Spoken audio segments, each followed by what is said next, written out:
The train whistle pierced the autumn air as it pulled into Riverbrook Station, steam billowing around the platform like morning fog. Amelia Foster gripped her wooden cane with white knuckles, her other hand clutching a worn leather valise containing everything she owned in the world. She had travelled over 800 miles, exchanged dozens of letters with a man she'd never met, and risked what little security she had left, all for the promise of a new beginning. But sometimes promises are made to be broken, and hope can shatter faster than china on stone. Before we jump back in, tell us where you're tuning in from, and if this story touches you, make sure you're subscribed, because tomorrow I've saved something extra special for you. The Northern Pacific Railway car swayed rhythmically as it cut through the vast Wyoming wilderness, wheels clacking against the iron tracks in a hypnotic cadence. Amelia Foster shifted uncomfortably on the hard wooden bench, adjusting her skirt to better hide the steel and leather brace encasing her left leg. 6 days of travel had left her exhausted, her simple navy dress wrinkled and travel-worn despite her best efforts to appear presentable. "Riverbrook coming up, folks," the conductor's voice boomed as he moved through the passenger car. "Last stop before Granite Mountain Pass." Amelia's heart leapt into her throat. Riverbrook, the name that had danced through her dreams for months now, ever since the first letter had arrived at her cramped Boston boarding house. She removed the envelope from her pocket, folded and unfolded so many times the creases had begun to tear, and traced her finger over the careful penmanship of Thomas Haywood, cattle rancher and her soon-to-be husband. The other passengers, a grain merchant and his wife, regarded her with a mixture of pity and curiosity as she carefully gathered her few possessions. "You'll be getting off here then, miss?" the woman asked, straightening her expensive hat. "Yes, ma'am. My fiancé is waiting for me." The words still felt strange on Amelia's tongue. Fiancé, a man she had never met but had exchanged 15 heartfelt letters with over the past 6 months. All alone, so far from home. The woman clucked her tongue. "You're a brave soul." Brave wasn't the word Amelia would have chosen. Desperate, perhaps. After losing her teaching position when the school board decided a teacher with a physical defect set a poor example for the children, and facing eviction from her boarding house, the matrimonial advertisement in the Western Matrimonial News had seemed like Providence. Rancher seeks bride, 34 years of age, established homestead in Wyoming Territory, seeking companions of good character and educated mind, must be willing to assist with household duties and embrace frontier life. Photograph. Appreciated, but not required. Amelia hadn't sent a photograph. She couldn't bear to imagine Thomas Haywood's reaction to seeing her standing with her cane, her left leg visibly different beneath her skirts.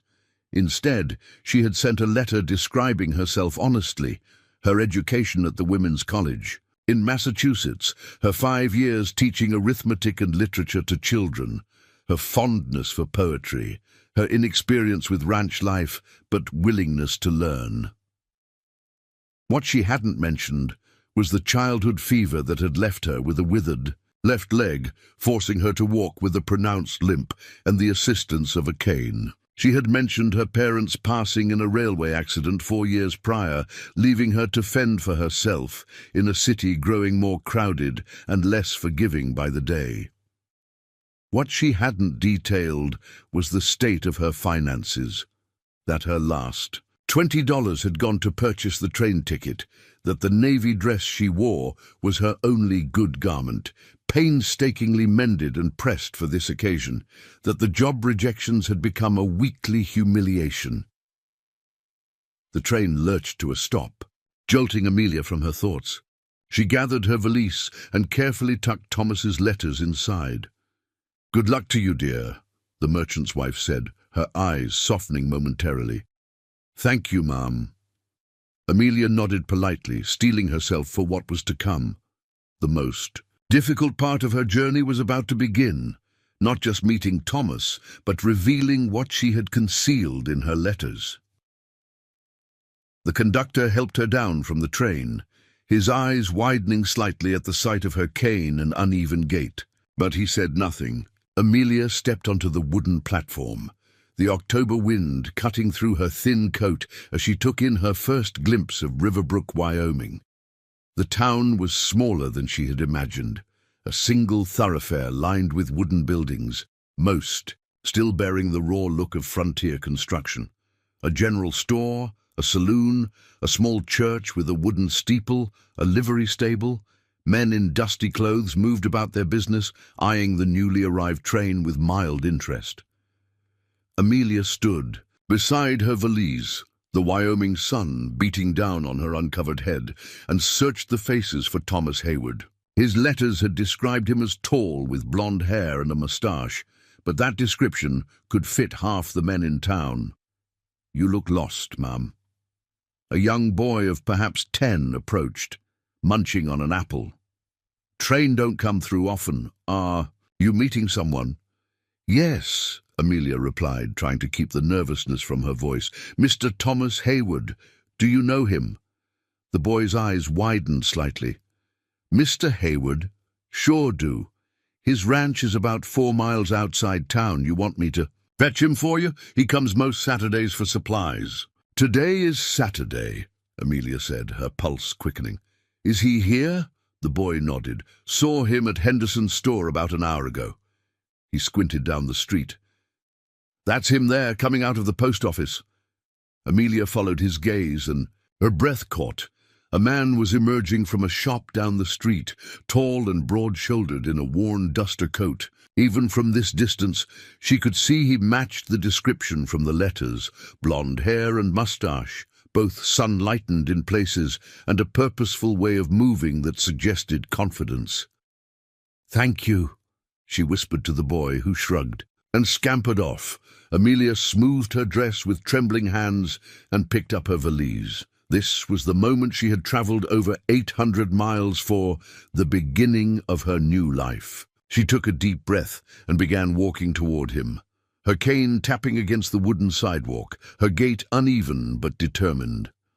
Thomas Hayward was examining a package when he sensed someone approaching. He looked up, his expression initially neutral, then questioning as he saw Amelia walking directly toward him. "Mr. Hayward?" Her voice was steady despite the riot of nerves in her stomach. "Yes?"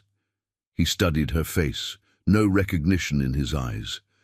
"I'm Amelia Foster, from Boston." She waited for the dawn of understanding. It came slowly, his brow furrowing before his eyes widened. "Miss Foster? You're here?" "Yes," she smiled tentatively. "I received your letter confirming our arrangement. I came as soon as I could." Something flickered across his face. Surprise, certainly, but also something else Amelia couldn't quite name. Discomfort, perhaps. Then his gaze dropped to her cane, to the way she stood favoring her right leg, and his expression changed completely. "Miss Foster, He cleared his throat, glancing around as if searching for a way out of the conversation. "I wasn't expecting you so soon," he finished lamely. "Your last letter said any time after October would be suitable," she reminded him, gently. "It's now the middle of November." "Yes, of course," he nodded, still seeming disoriented by her presence. His eyes travelled over her, taking in her simple dress, her worn valise, lingering on her cane, and the brace partially visible beneath. Her skirt. His expression hardened slightly. "You didn't mention your condition in your letters." Heat crept into Amelia's cheeks. "No, I didn't. I should have been more forthcoming."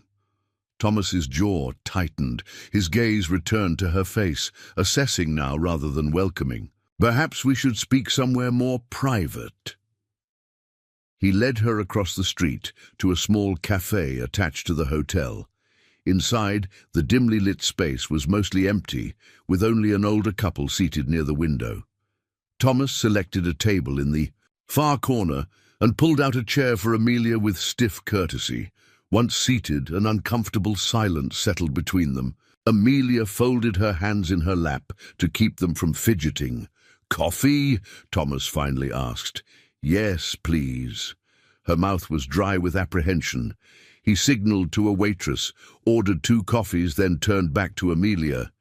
His handsome face was guarded now, so different from the warmth she had imagined behind his written words. "Miss Foster," he began after the coffee arrived, "I believe there's been a misunderstanding." Amelia's heart sank. "What kind of misunderstanding, Mr. Hayward?" Thomas stirred his coffee slowly, not meeting her eyes. "In your letters, you described yourself as a teacher, an educated woman. You didn't mention that you were—" He paused, searching for words. "Crippled?" Amelia finished for him, her voice quiet but direct. His eyes snapped to hers, surprised by her frankness. "I have worked hard to establish my ranch, Miss Foster. It's beginning to prosper. But I need a wife who can—" He trailed off. "Who can do what, Mr. Hayward? Walk without assistance, run after children, work the fields alongside you?" There was no bitterness in her tone, only a clear-eyed assessment of what he was trying to say. "A ranch wife's life is difficult," he said, his voice hardening. "There are physical demands, cooking for ranch hands, maintaining a household, potentially helping with livestock in emergencies. I need someone robust, someone who won't be limited."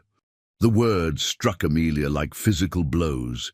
She had known coming west was a risk, but she hadn't expected such a clinical assessment of her worth based solely on her physical capabilities. "I have other strengths, Mr. Hayward.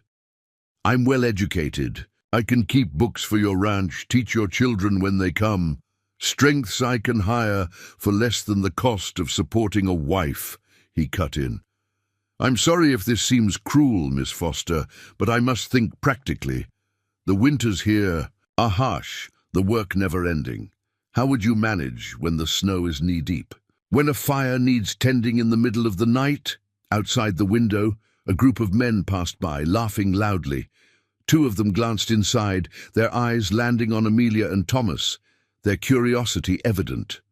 One nudged the other and whispered, something that made them both chuckle. Word traveled fast in small towns, Amelia realized. Already they knew who she must be, the mail-order bride to marry Thomas Hayward. Preparing and narrating this story took us a lot of time, so if you are enjoying it, subscribe to our channel. It means a lot to us. Now back to the story. "I've already announced our engagement at Sunday service," Thomas continued, lowering his voice. "Folks have been congratulating me all week, but under the circumstances—" "You wish to rescind your proposal," Amelia stated. "Flatly. I think it would be best. He at least had the decency to look uncomfortable. I can provide you with enough money for a return ticket to Boston." Amelia's fingernails dug into her palms beneath the table. "And what would I return to, Mr. Hayward? I gave up my room. I sold what little furniture I owned." A flicker of guilt crossed his face, quickly replaced by resolve. "That's not my concern, Miss Foster. I made no promises about accepting you regardless of your circumstances." "No, you merely implied it with every letter." She could feel the stares of the other. Patrons now, the weight of their judgment and curiosity. "What will you tell them?" She nodded toward the window where more townsfolk were passing by, some slowing to peek inside. Thomas shifted uncomfortably. "The truth, that there was a misunderstanding." "The truth," Amelia repeated, her voice barely audible. "That I'm too crippled to be worthy of becoming Mrs. Hayward?" His jaw clenched. "I have a reputation in this town, Miss Foster, a standing. I can't appear foolish." "No," she agreed, a strange calm settling over her despite the humiliation burning in her chest. "Better that I appear foolish instead, the desperate woman who came west with nothing but a valise and misplaced hope." Thomas opened his mouth to reply, but the cafe door swung open and a boisterous group of men entered, ranch hands by the look of them, dust-covered and loud after a day's work. One of them spotted Thomas and raised a hand in greeting. "Hayward, there you are." The man approached their table, his smile fading as he sensed the tension. His eyes moved to Amelia, curious. This the Boston bride we've been hearing about? Amelia stiffened at the description. Thomas stood abruptly. Not now, Miller. But Miller was already extending a hand to Amelia. Welcome to Riverbrook, ma'am. You sure travelled a long way. When's the wedding? The cafe had gone quiet, all eyes. On their table, Amelia saw the panic in Thomas's face, the desperation to avoid public embarrassment. There won't be a wedding, Thomas said tightly. There's been a misunderstanding. Miller looked between them, confusion clear on his weathered face. Misunderstanding? What kind? The kind where I expected a bride who could handle ranch life, not an invalid with a cane, Thomas snapped, his composure finally breaking under. The pressure of public scrutiny, a collective gasp, rippled through the cafe. Amelia sat frozen, the words echoing in her ears. She had endured much in her 28 years. The childhood illness that had left her disabled, the loss of her parents, poverty, the countless small humiliations that came with being a crippled woman in a world that valued physical perfection. But never had she felt so utterly exposed, so completely stripped of dignity. With mechanical precision, she stood, smoothed her dress, and picked up her valise. "Thank you for the coffee, Mr. Hayward," she said, her voice surprisingly steady. "I won't trouble you further." Without waiting for a response, she walked out of the cafe, past the staring faces, into the harsh sunlight of a Wyoming afternoon. Behind her she could hear the buzz of conversation erupting, Thomas's voice rising defensively. Amelia didn't look back. She walked down the main street, her mind racing. She had exactly $17 in her pocket, not enough for a room. For more than a few nights, certainly not enough for a ticket back east. The sun beat down mercilessly, as if to emphasize the bleakness of her situation. At the edge of town, where the buildings gave way to open country, she stopped. Miles of grassland stretched before her, dotted with distant cattle and the occasional homestead. This was the West she had dreamed of, the open possibility of it, now just another cruel reminder of all she couldn't have. A wagon rattled past, the driver tipping his hat politely before continuing on. Amelia watched it disappear down the dusty road, then turned and began walking again, this time away from town. She had no destination in mind, only the blind need to escape the whispers and stares, to find somewhere quiet, to gather her thoughts and form a new plan. The dirt road stretched ahead of her, winding through stands of aspen trees already bare for winter. Her leg ached from the long train journey and the emotional confrontation, but she pressed on, one uneven step after another, her cane sinking slightly into the soft earth with each step. "I won't cry," she told herself firmly. "Not for him, not for any of it." Thunder rumbled in the distance, and Amelia looked up to see storm clouds gathering on the western horizon, moving steadily closer. Perfect, she thought with grim humor, a fitting end to a disastrous day. She should find shelter, she knew, but where? Return to Riverbrook and face the humiliation again? Sleep beneath a tree and hope the storm passes quickly as the first fat drops of rain began to fall, splashing into the dirt and dotting her navy dress with darker patches. Amelia realized that for the first time in her life she had no plan, no next step to take. She had gambled everything on Thomas Hayward's promise of a future, and she had lost. The rain came harder now, soaking through Amelia's thin dress. She clutched her valise against her chest, trying to protect the few possessions inside from the downpour.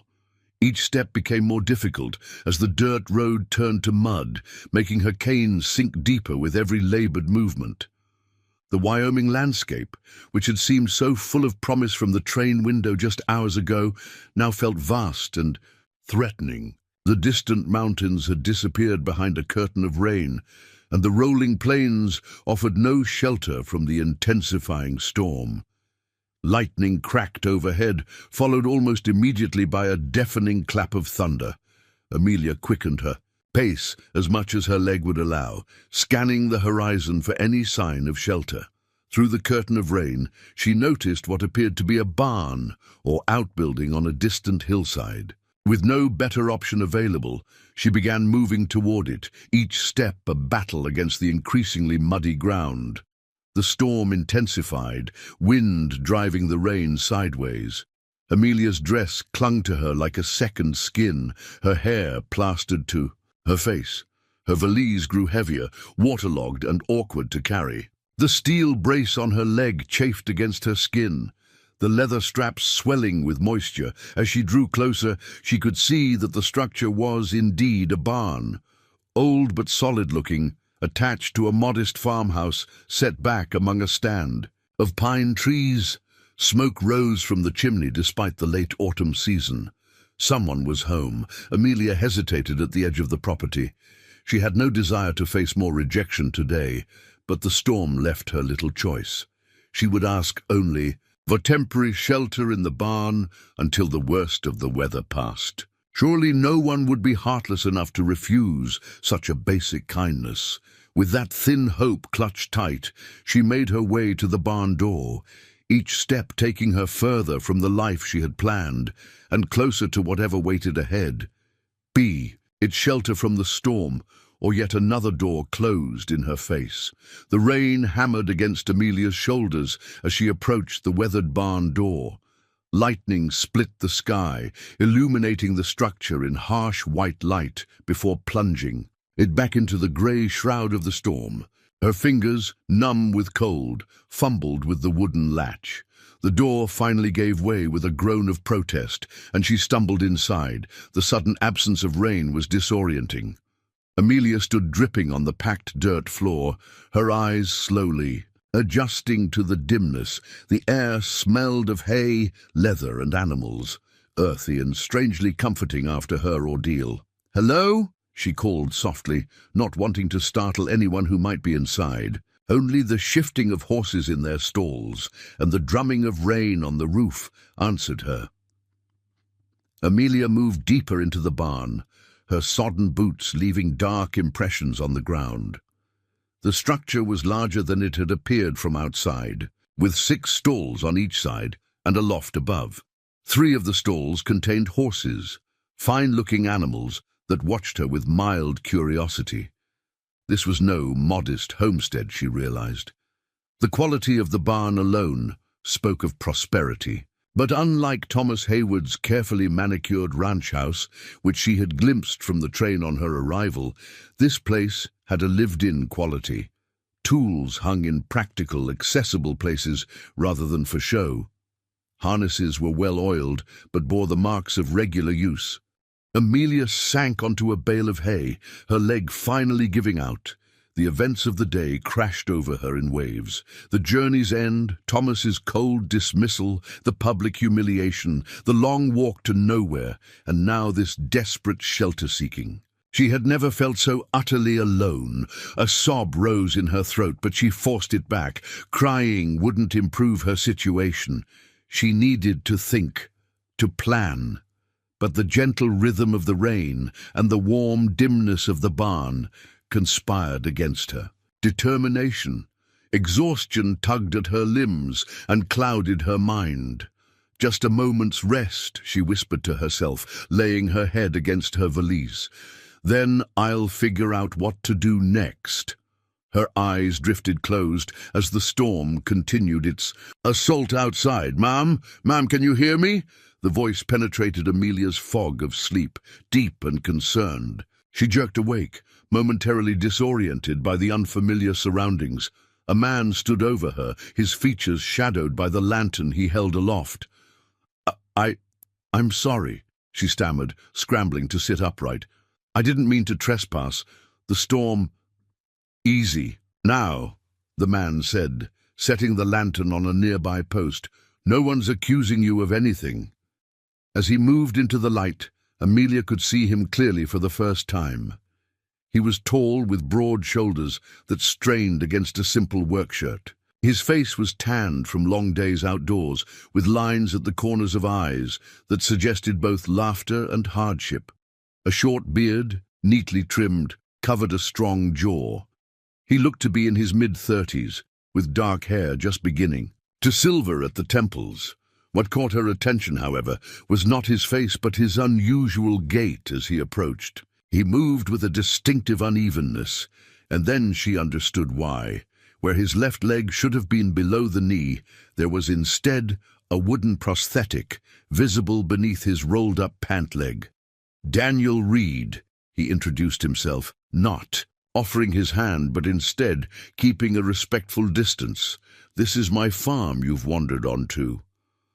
"Amelia Foster," she replied, smoothing her dress in a futile attempt at dignity. The fabric was still damp and hopelessly wrinkled. "I truly am sorry for the intrusion, Mr. Reed. I was caught in the storm with nowhere to go." His eyes, a deep brown that reminded her of autumn leaves, assessed her with frank curiosity. His gaze lingered briefly on her cane, then returned to her face without a flicker of the pity or disgust she had grown accustomed to seeing. "You're a long way from anywhere to be out walking in this weather, Miss Foster," he observed. There was no accusation in his tone, just a simple observation that nevertheless demanded an explanation. Amelia hesitated. The truth was humiliating, but she was beyond pride at this point. "I arrived in Riverbrook today. My arrangements fell through. I found myself without accommodation or means to secure any." Understanding dawned in Daniel's expression. "You're the woman Hayward sent for." Heat rushed to Amelia's cheeks. "Word travels fast. Small towns," he said with a slight shrug. "Not much stays secret for long." Amelia reached for her valise, moving to stand. "I'll be on my way, Mr. Reed. The rain has let up and I've imposed enough."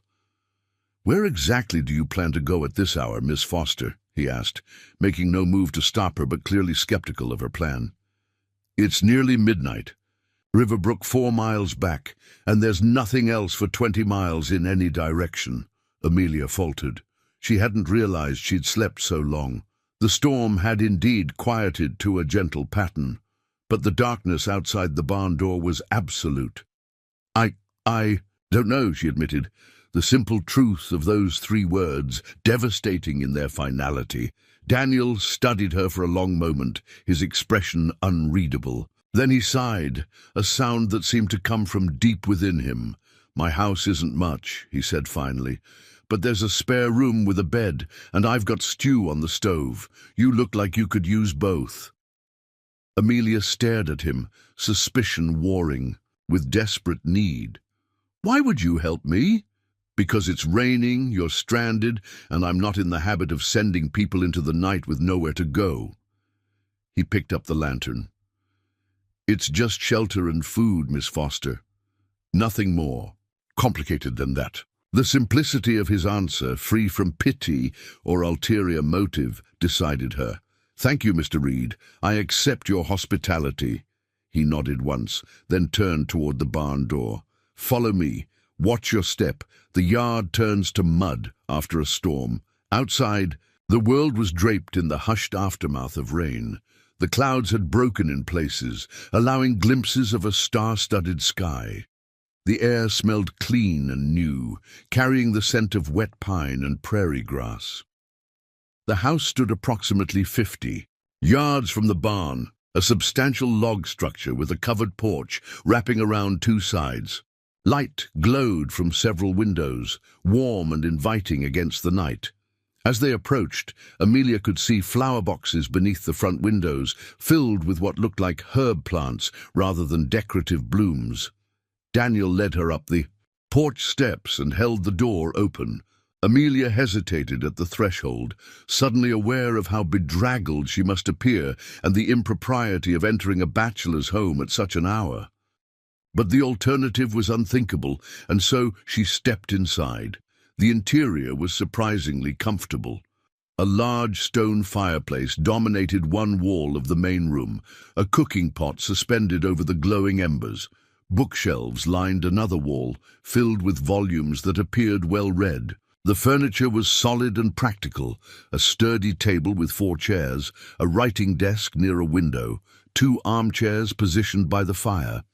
Everything was clean and orderly, with none of the haphazard disarray one might expect in a bachelor's. Household, you can warm yourself by the fire, Daniel said, indicating one of the armchairs. I'll find you something dry to wear.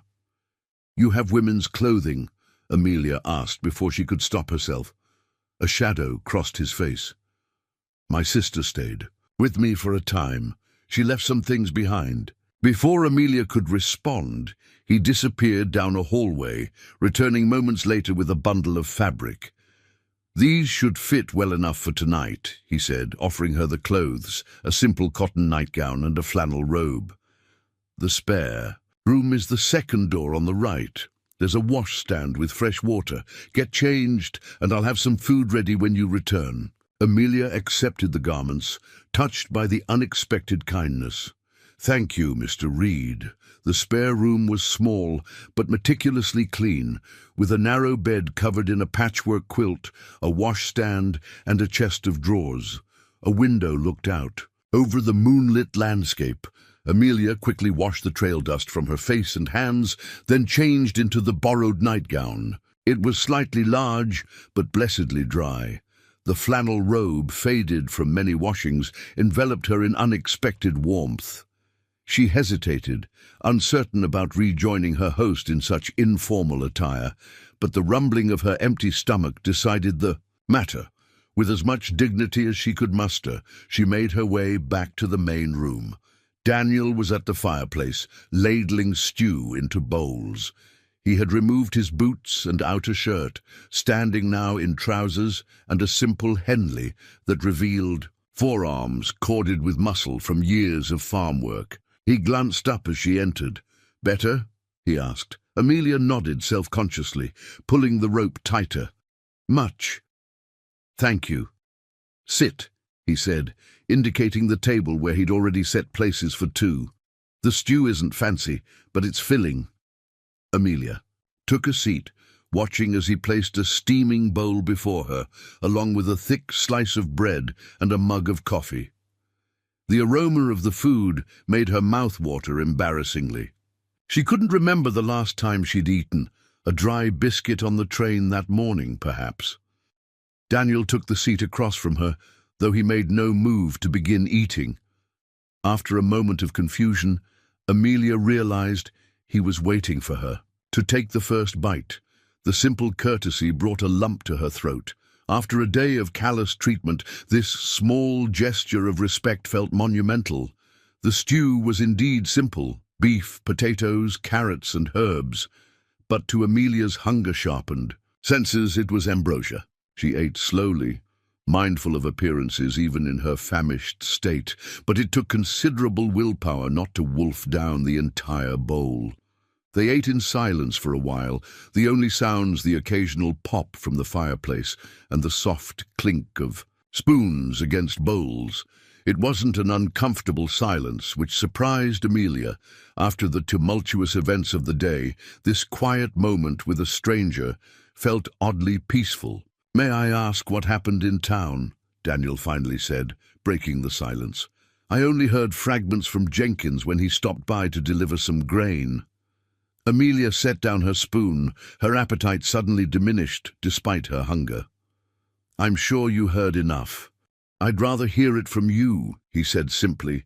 She met his gaze across the table, searching for signs of morbid curiosity or judgment. She found neither, only patient attention. "I answered Mr. Hayward's advertisement for a bride," she began, the words difficult to form. "We exchanged letters for 6 months. He seemed kind, thoughtful. He knew I was a teacher who had lost my position. I was transparent about my circumstances." She took a sip of coffee, gathering her thoughts. "But when I arrived and he saw me," she gestured to her leg, "my disability, it became clear he had expected someone different, someone who could work alongside him without limitation. And he rejected you publicly," Daniel stated, rather than asked, his voice neutral. "Yes." The humiliation of the scene in the cafe burned fresh in her memory. In front of half the town, it seemed. Daniel's jaw tightened almost imperceptibly. Hayward always did put appearances above substance. The comment suggested a history between the two men, but Amelia didn't press. Her situation was precarious enough without involving herself in local feuds. In any case, she continued, I found myself with nowhere to go and very little money. I walked until the storm caught me, and your barn seemed the safest option. 4 miles in those shoes, Daniel observed, glancing at her worn boots drying by the fire. That couldn't have been easy. Amelia managed a wan smile. I've endured worse. Something in her tone must have conveyed more than she intended, because Daniel's expression softened with recognition, the understanding of someone who had also weathered life's harsher seasons. What will you do now? He asked after a moment. It was the question Amelia had been avoiding since walking out of that cafe, the question that loomed like a mountain before her, impossible to scale. I don't know, she admitted, the words painful. In their honesty, I have $17 to my name. Not enough for a room, certainly not enough for a ticket back east. And there's nothing to return to anyway. She hadn't meant to reveal quite so much, but exhaustion had lowered her defenses. She straightened her shoulders, unwilling to appear as destitute as she felt. I'll find work, I suppose. I'm well educated. Perhaps someone in town needs a tutor, or... Not in Riverbrook, Daniel interrupted, his tone matter-of-fact rather than unkind. The only women's work to be had is at the saloon or taking in laundry for the miners. And after today, you'll find few willing to hire you. Because I was rejected, Amelia asked, incredulous. Because people take Hayward's word as gospel around here, Daniel replied. He's on the town council, has the ear of the mayor. If he says you're not good enough for him, folks will wonder why they should think differently. The unfairness of it stung. I've done nothing wrong except be disabled. That's enough for some, Daniel said with a grimace, and scandal is the lifeblood of small towns. Amelia pushed her empty bowl away, the reality of her situation settling over her like a shroud. Then I'll go elsewhere. Helena, perhaps, or with $17 and no references. Daniel's voice remained gentle despite the bluntness of his words. Miss Foster, I don't mean to be unkind, but I've lived out here long enough to know how quickly the West devours the unprepared.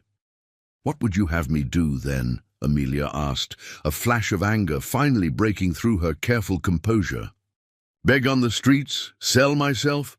I survived Boston's teaching colleges and boarding houses. I'll survive this too. Instead of bristling at her tone, Daniel seemed to approve of the spark of defiance. I have no doubt you would, he said, but there's a third option you haven't considered. Amelia regarded him warily. And what might that be? I need help around the farm, he said simply. The house, the accounts, the correspondence with buyers. I've been managing alone since my sister left, but it's wearing me thin. I can offer you the spare room, meals, and a small wage until you decide what you want to do next. Amelia stared at him, searching for the trap in his offer. You're proposing to hire me, what exactly? As a housekeeper, if you like, or a farm assistant, or both. I'm not particular about titles, just results. Why would you do this? You don't know me. I know enough, he said. I know you walked 4 miles in a storm rather than stay where you weren't wanted. I know you fell asleep in a strange barn rather than compromise your principles. And I know that Thomas Hayward is a fool who values appearances over character. He rose and collected their empty bowls, carrying them to a wash basin near the kitchen area. The offer stands for 2 weeks. You can rest, recover your strength, and consider your options. After that, if you want to leave, I'll drive you to Helena myself and give you enough to secure lodgings while you look for work. Amelia was speechless. After a day of cruelty and rejection, this unexpected kindness was almost harder to bear. I don't accept charity, Mr. Reed, she finally managed, her voice barely above a whisper. He turned to face her, his expression serious. It's not charity, it's an exchange. Your work for room, board and wages. Nothing more, nothing less. The Fire crackled in the hearth, casting dancing shadows across the room. Outside, an owl called, its mournful cry punctuating the night's stillness. Amelia considered her options, which were, in truth, virtually non-existent. 2 weeks, she said at last, to determine if the arrangement suits us both. Daniel nodded, seemingly satisfied. Agreed. He showed her back to the spare room, providing an extra blanket against the night's chill and a candle for light. "Sleep as late as you need," he said. "I'll be out checking the fields in the morning, but there's bread and preserves in the pantry. For breakfast." As he turned to leave, Amelia called after him. "Mr. Reed." He paused in the doorway, looking back. "Thank you," she said quietly. "Not many would have done what you did tonight." A shadow of something, sadness perhaps, or memory, crossed his face. "Get some rest, Miss Foster. Tomorrow's soon enough to face the world again."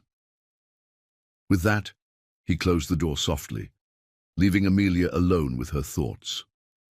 She sat on the edge of the bed, running her fingers over the patchwork quilt. 2 weeks, 14 days to decide her future, to determine if this unexpected haven was truly what it appeared to be.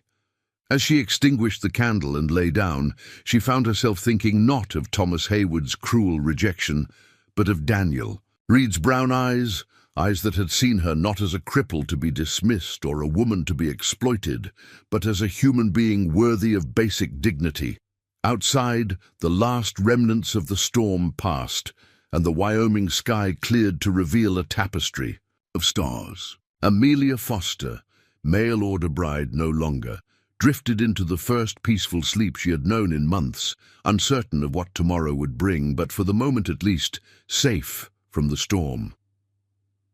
Morning light filtered through the curtains when Amelia finally opened her eyes. For a moment she stared at the unfamiliar ceiling, disoriented. Then the memories of the previous day crashed over her. The rejection, the storm, Daniel Reed's unexpected offer. She sat up slowly, taking in the spare room in daylight. What had seemed merely functional in the darkness now revealed subtle touches of care. A small vase of dried wildflowers on the dresser, a hand-carved wooden brush beside the wash basin, a quilt that upon closer inspection showed extraordinary craftsmanship. Someone had taken great pains with this room despite its simplicity. Amelia rose and went to the window. The view stole her breath. Rolling hills stretched toward distant mountains, their peaks capped with snow despite the approaching winter. The land immediately surrounding the farmhouse was a patchwork of fields, corrals, and a small orchard where apple trees stood bare against the morning sky. A stream wound its way through the property, bordered by cottonwoods and willows that swayed gently in the morning breeze. It was beautiful in a wild, untamed way, so different from Boston's crowded streets and smoke-stained buildings. A movement caught her eye. Daniel was crossing between fields, carrying what appeared to be repair tools. Even from a distance, she could see the determined way he moved, compensating for his prosthetic leg with practiced efficiency. He stopped to speak with another man, a farmhand, presumably, pointing toward a far section of the property before continuing on his way. Amelia stepped back from the window, suddenly conscious of her borrowed nightclothes and disheveled appearance. She washed quickly at the basin, then surveyed her own clothing with dismay. Her navy dress, hung to dry overnight, was clean enough but hopelessly wrinkled and still bore travel stains from her journey. The thought of appearing before Daniel, looking so bedraggled, filled her with unexpected embarrassment. A knock at the door interrupted her fretting. "Miss Foster?" Daniel's voice came through the wood. "I've left some things outside your door that might be useful. Take your time coming out." Amelia waited until his footsteps receded, then cracked the door open. On the floor sat a bundle tied with twine. She brought it inside and untied it with curious fingers. Inside she found a dress of faded green cotton, simple but well made, along with clean undergarments, thick woolen stockings, and a pair of sturdy boots that looked nearly new. Beneath these lay a comb, a small pot of what appeared to be hand cream, and a bar of lavender soap. Amelia touched each item with wonder. The clothing was plain but practical, working clothes rather than finery, yet the thoughtfulness of including such necessities moved her deeply. She dressed quickly, finding that while the clothes were slightly large, they were not uncomfortably so. The boots fit surprisingly well. Looking in the small mirror above the washstand, she hardly recognized herself. The woman who stared back looked capable, practical, ready to face whatever the day might bring. When she finally emerged, she found the main room empty, but a coffee pot warming on the stove and a cloth-covered plate on the table with a note beside it. The note, written in a surprisingly elegant hand, read, "Gone to mend the north fence. Help yourself to breakfast. Make yourself at home. Dr. 2 weeks. That was their agreement, 14 days to determine if this arrangement would work. But what exactly was this arrangement? Housekeeper, farm assistant, some combination of both? And what would happen when the 2 weeks ended? Amelia pushed these questions aside for now. Better to focus on the immediate, proving her worth, earning her keep, and considering her options one day at a time. After breakfast, she washed her dishes and surveyed the house. It was clean, but clearly maintained by someone who focused on function over comfort. The shelves needed dusting, the floor a thorough sweeping. The kitchen area was organized, but showed evidence of bachelor living, mismatched plates, utensils tossed in a drawer rather than properly sorted. Amelia rolled up her sleeves and set to work. She found cleaning supplies in a pantry off the kitchen: lye soap, beeswax, vinegar, rags and brushes. Starting with the main room, she cleaned methodically, taking care not to disturb the placement of Daniel's possessions while removing months of accumulated dust.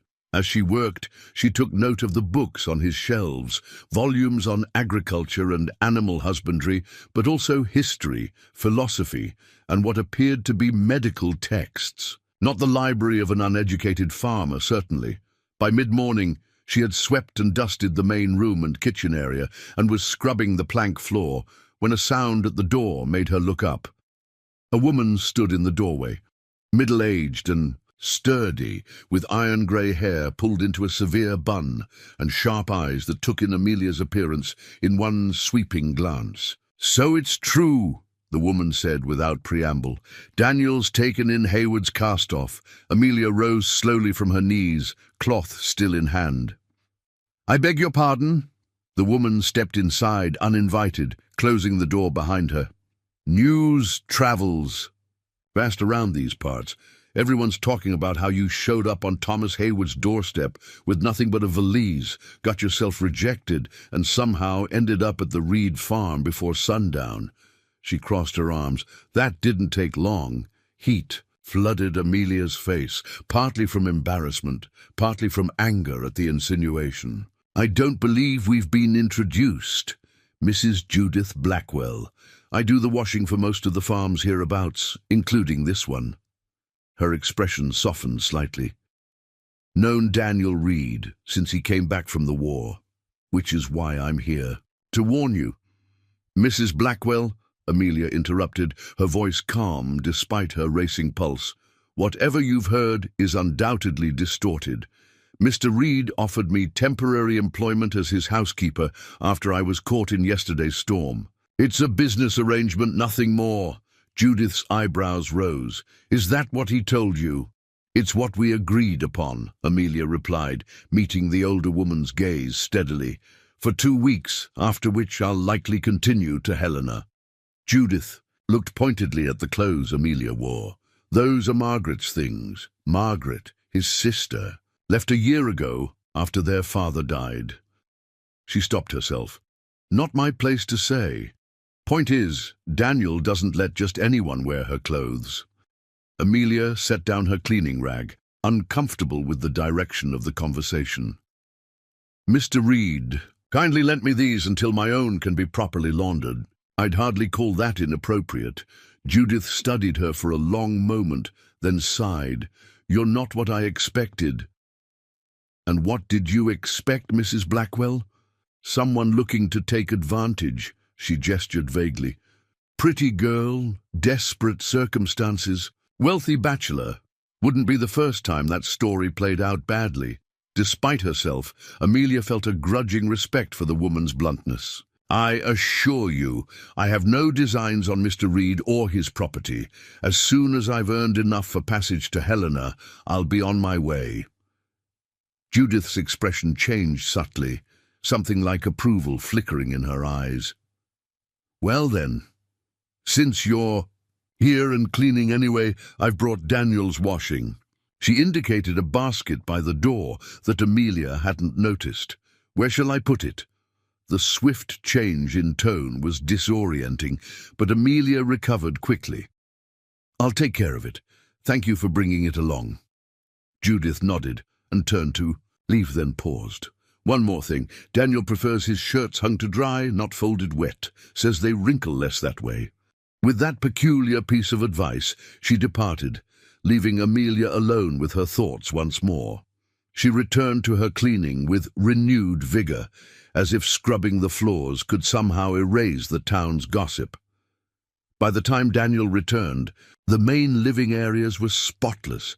His washing was hanging on the line outside, and Amelia had started preparing a stew for the evening meal using ingredients she'd found in the root cellar. "You've been busy," he observed as he removed his coat and hung it by the door. His eyes took in the gleaming floors, the organized shelves, the simmering pot on the stove. "I hope you don't mind," Amelia replied. "I wanted to make myself useful." "Mind? I haven't seen these floors shine since Margaret left." He ran a hand through his hair, a hint of embarrassment in the gesture. "I should warn you, though, you've set a dangerous precedent. I might get used to coming home to clean floors and cooking stew." The casual way he said home struck Amelia. This place was his home, not just his house. There was a difference. One she had recognized the moment she stepped inside. For all its simple furnishings, the Reed farm felt lived in, cared for. "You had a visitor," she said, changing the subject. Daniel's expression immediately sobered. "Mrs. Blackwell."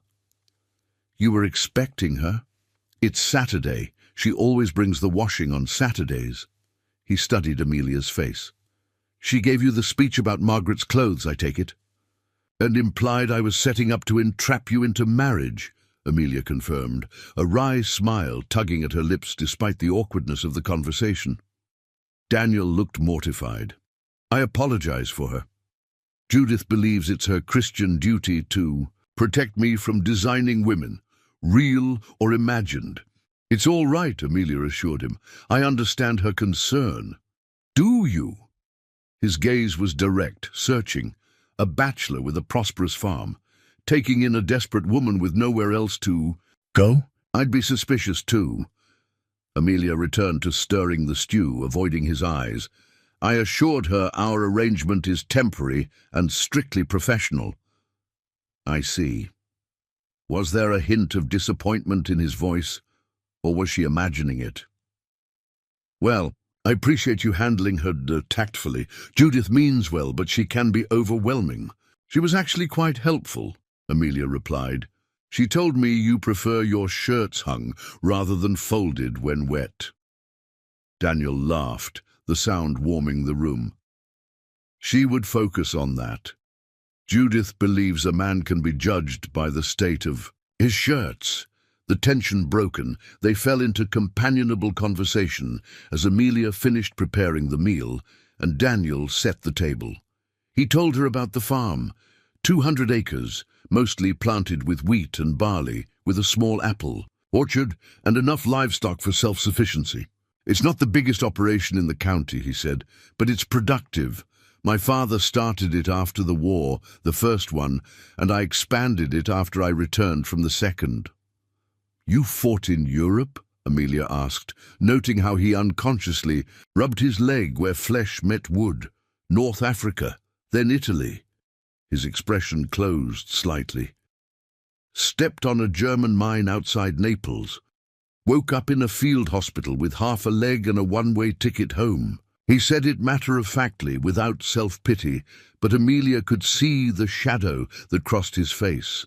Not physical pain, but something deeper. "I'm sorry," she said simply. "Don't be.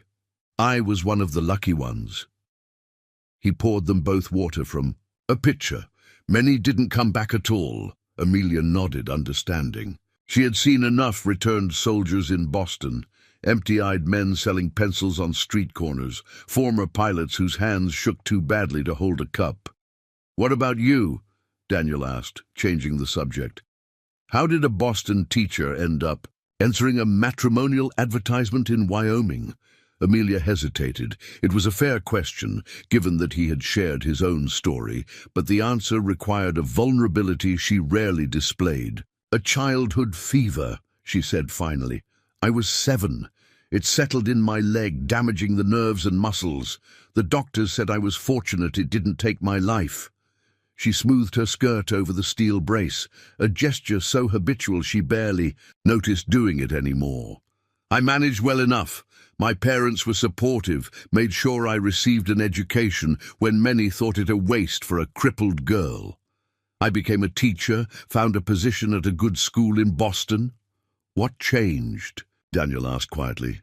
"The school board changed," Amelia replied, unable to keep the bitterness entirely from her voice. "The new superintendent believed children should see only physical specimens of health and vigor as role models, not someone who limped and used a cane."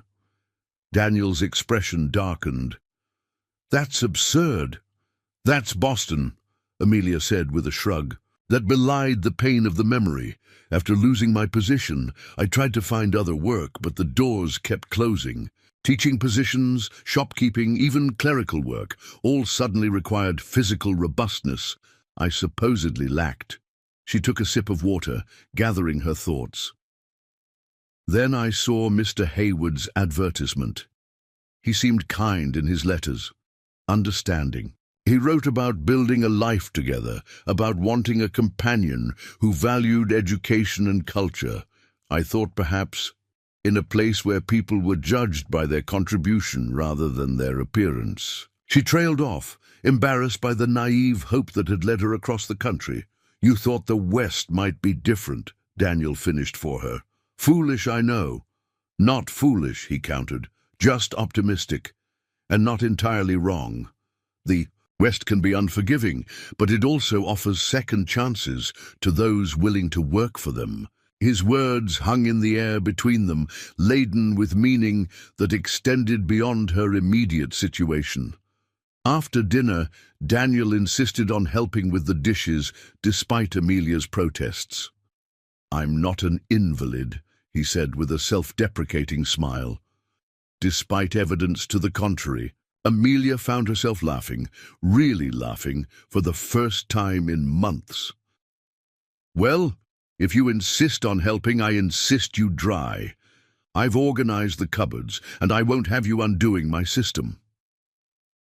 They worked side by side in comfortable silence. The gentle domesticity of the task, a balm after the chaos of the previous day.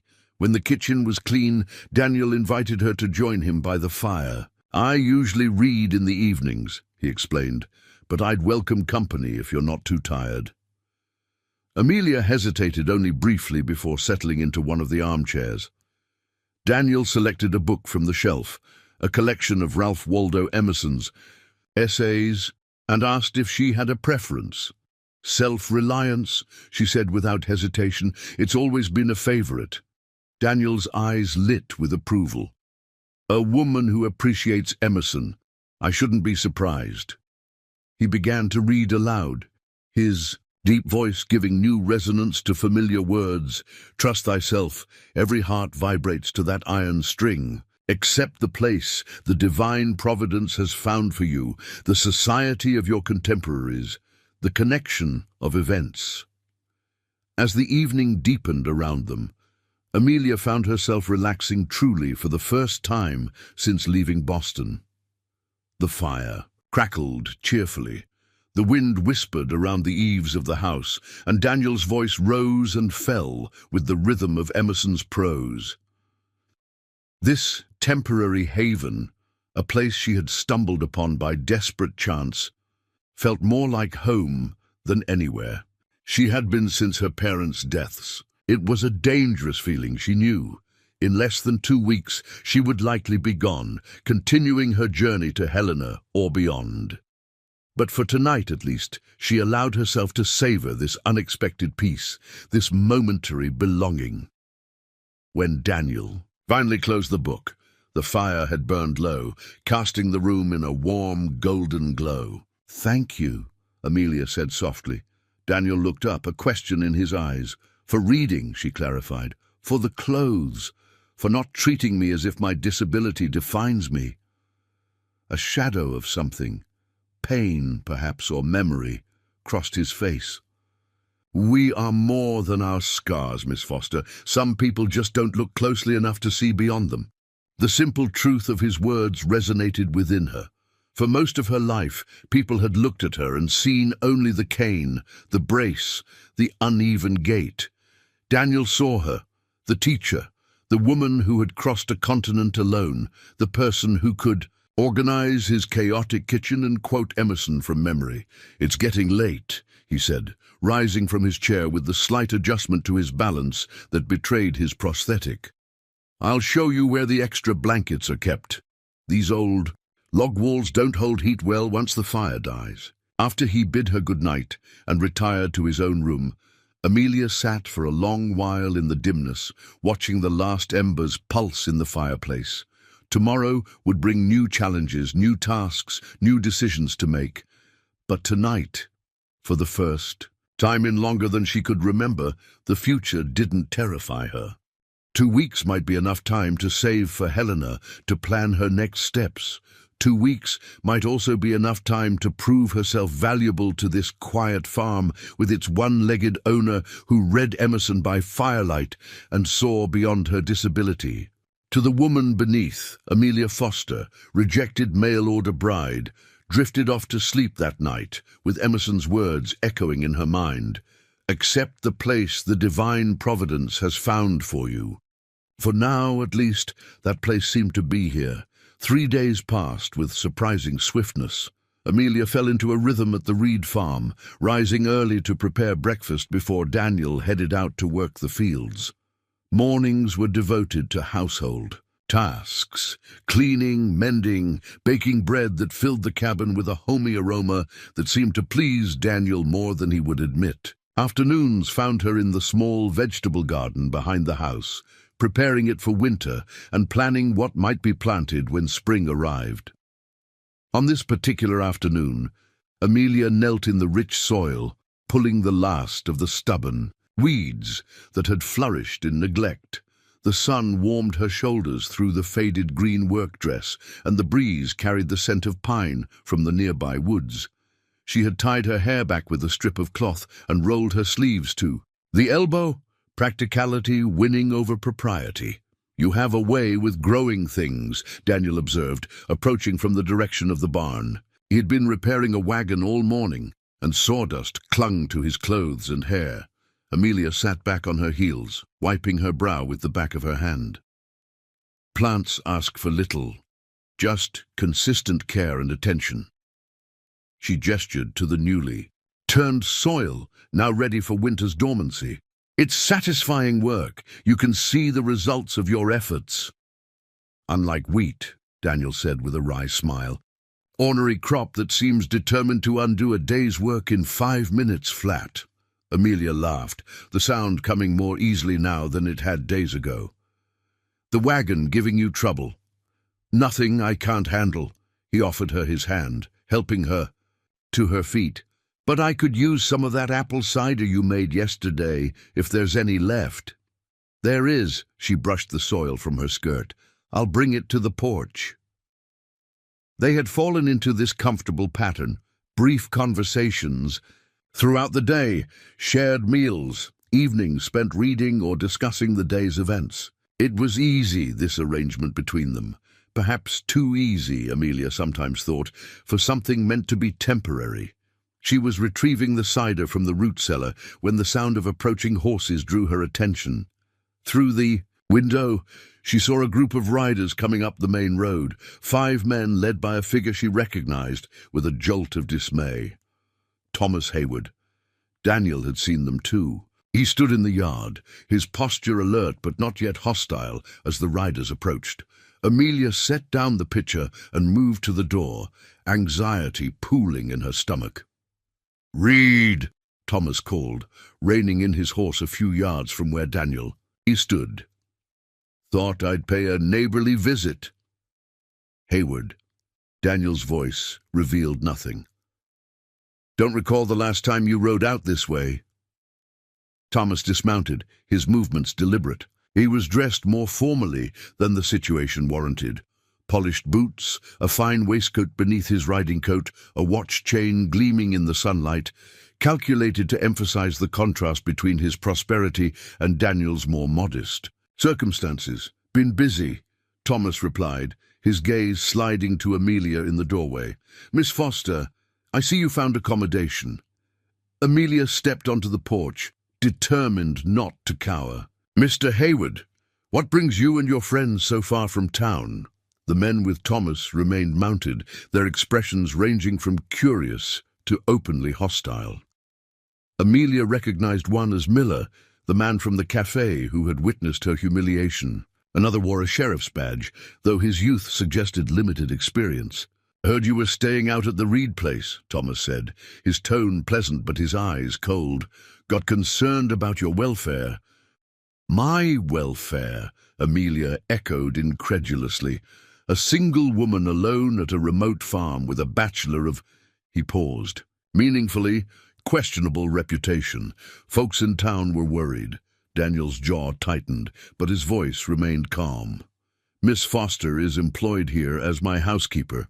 Nothing improper about that." Thomas raised an eyebrow. "Is that what they're calling it these days?" One of his companions snickered. Amelia felt heat rise in her cheeks, not from embarrassment, but from anger at the insinuation. "I believe Mr. Reed has made the situation clear, Mr. Hayward," she said, evenly. "I'm earning my keep until I have sufficient funds to move on." "Very convenient arrangement," Thomas observed, "especially for a woman who arrived in town with nothing but the clothes on her back." He turned to Daniel. "Didn't figure you for a charity case, Reed." "And I didn't figure you for a coward, Hayward," Daniel replied evenly. "Yet here you are, bringing 4 men to back you in a conversation that could have been handled alone." Thomas's smile tightened. "Just be cautious. Your temper's well known in these parts. Only to those who provoke it." Daniel crossed his arms. "State your business plainly. My time's valuable even if yours isn't." The young sheriff shifted uncomfortably in his saddle. "Mr. Hayward reported concerns about the lady's situation, Mr. Reed. As an officer of the law—" "As Hayward's errand boy," Daniel interrupted. "You've got no authority here, Parker, unless you've got a warrant or evidence of wrongdoing." The young man flushed. "Well, no, but then this is trespassing," Daniel stated flatly, "and harassment." Thomas stepped forward, his cordial facade slipping. "You think you're untouchable out here, don't you, Reed? The town council might be interested to know you're harboring a woman of questionable virtue." Before Daniel could respond, Amelia descended the porch steps, rage propelling her forward. "Questionable virtue? Because I had the misfortune of putting my faith in a man who values appearances over character, or because I accepted honest work instead of begging on the streets after you discarded me like unwanted baggage." Thomas blinked, clearly not expecting such direct confrontation. "Now, Miss Foster—" "No," she cut him off, her voice steady despite her racing heart. "You rejected me publicly, Mr. Hayward, made me a spectacle, left me with nowhere to go. Mr. Reed offered me employment when you offered only humiliation, and now you dare to question my virtue." The men on horseback exchanged glances, seemingly uncomfortable with this turn in the conversation. Even Miller had the grace to look away. Thomas's expression hardened. "You're making a mistake, Miss Foster. Reed isn't what he seems." Neither were you, she retorted. At least he's been honest. From the start. Honest? Thomas barked a laugh. Did he tell you why his sister left? Why half the town won't do business with him? Did he tell you about the Chapman property dispute? Daniel moved with unexpected swiftness, grabbing Thomas by the front of his expensive coat. That's enough, Hayward. The other men immediately tensed, hands moving to their weapons. The young sheriff dismounted, his inexperience evident in his nervous demeanor. Mr. Reed, I'm going to have to ask you to release Mr. Hayward, he said, his hand resting uneasily on his holstered pistol. For a moment, the tableau held, Daniel's knuckles white against Thomas's coat, the mounted men waiting for a signal, Amelia frozen in place. Then Daniel released Thomas with a slight shove, stepping back. Get off my property, he said, his voice low and dangerous. All of you. Thomas straightened his coat, a triumphant gleam in his eye. Showing your true colors, Reed, just like always. He turned to Amelia. When you tire of playing housekeeper, to a man with blood on his hands, Riverbrook not without charity. The church ladies might take pity on you. I don't need pity, Amelia said coldly. Yours or theirs? Thomas shrugged and remounted his horse. Your choice, Miss Foster. But don't say you weren't warned. He looked down at Daniel. Town council. Meets Tuesday. Might be discussing road access to that stream that feeds your East Fields. Shame if the vote went against you. With that parting threat, he wheeled his horse around and rode off, his companions following. The young sheriff lingered a moment longer, looking uncomfortable. No offense meant, Mr. Reed, he said quietly. Just doing my job. Your job is upholding the law, Parker, Daniel replied. Not being Hayward's puppet. Your father would be disappointed. The young man's face fell at that, and he mounted hastily, spurring his horse to catch up with the others. Silence descended as the dust from the rider's departure settled. Amelia became aware of her trembling hands and clenched them to stop their movement. Daniel stood rigid, staring after the retreating figures, tension radiating from every line of his body.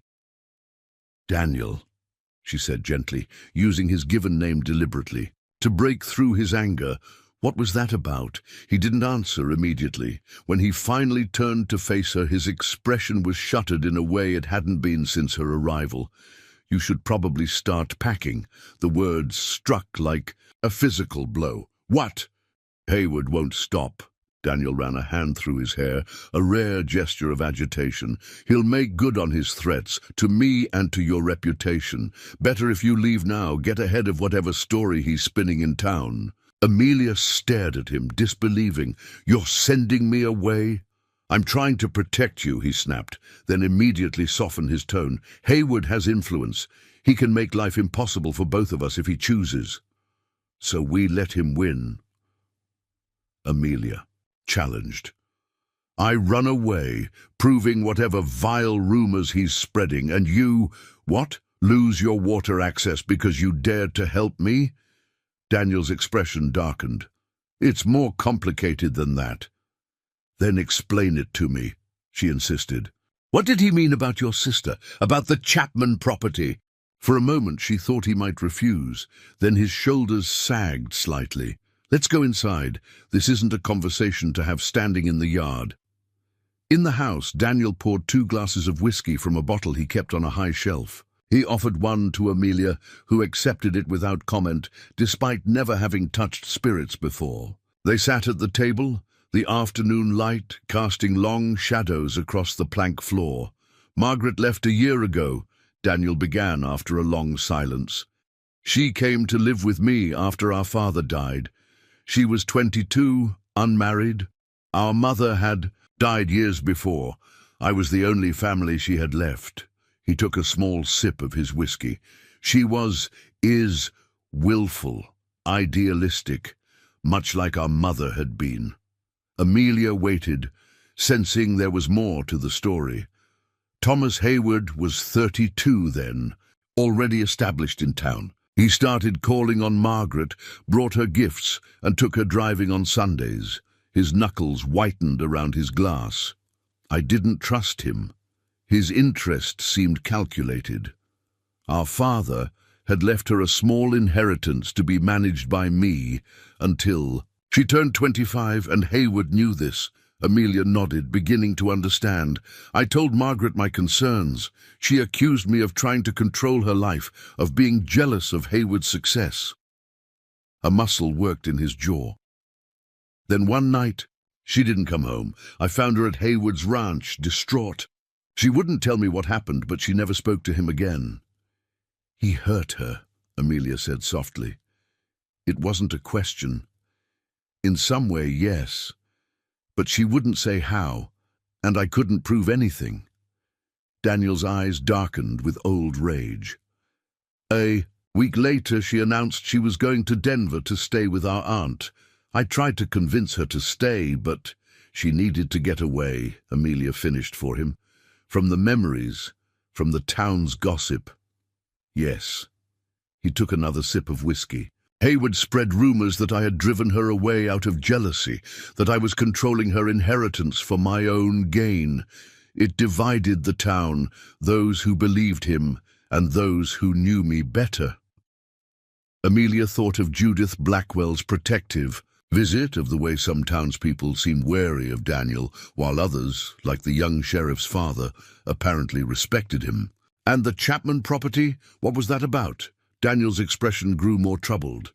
Joseph Chapman owned the property bordering mine to the east, good water access, excellent grazing land. He was an old man, lived alone. We were friends, of a sort. He had no family. He rose and moved to the window, staring out at the land as if seeing the past play out before him. Chapman died suddenly. Heart failure, the doctor said. In his will, he left his property to me. Hayward had been courting him as well, bringing him into town for council meetings, offering to buy his land. He turned back to face her.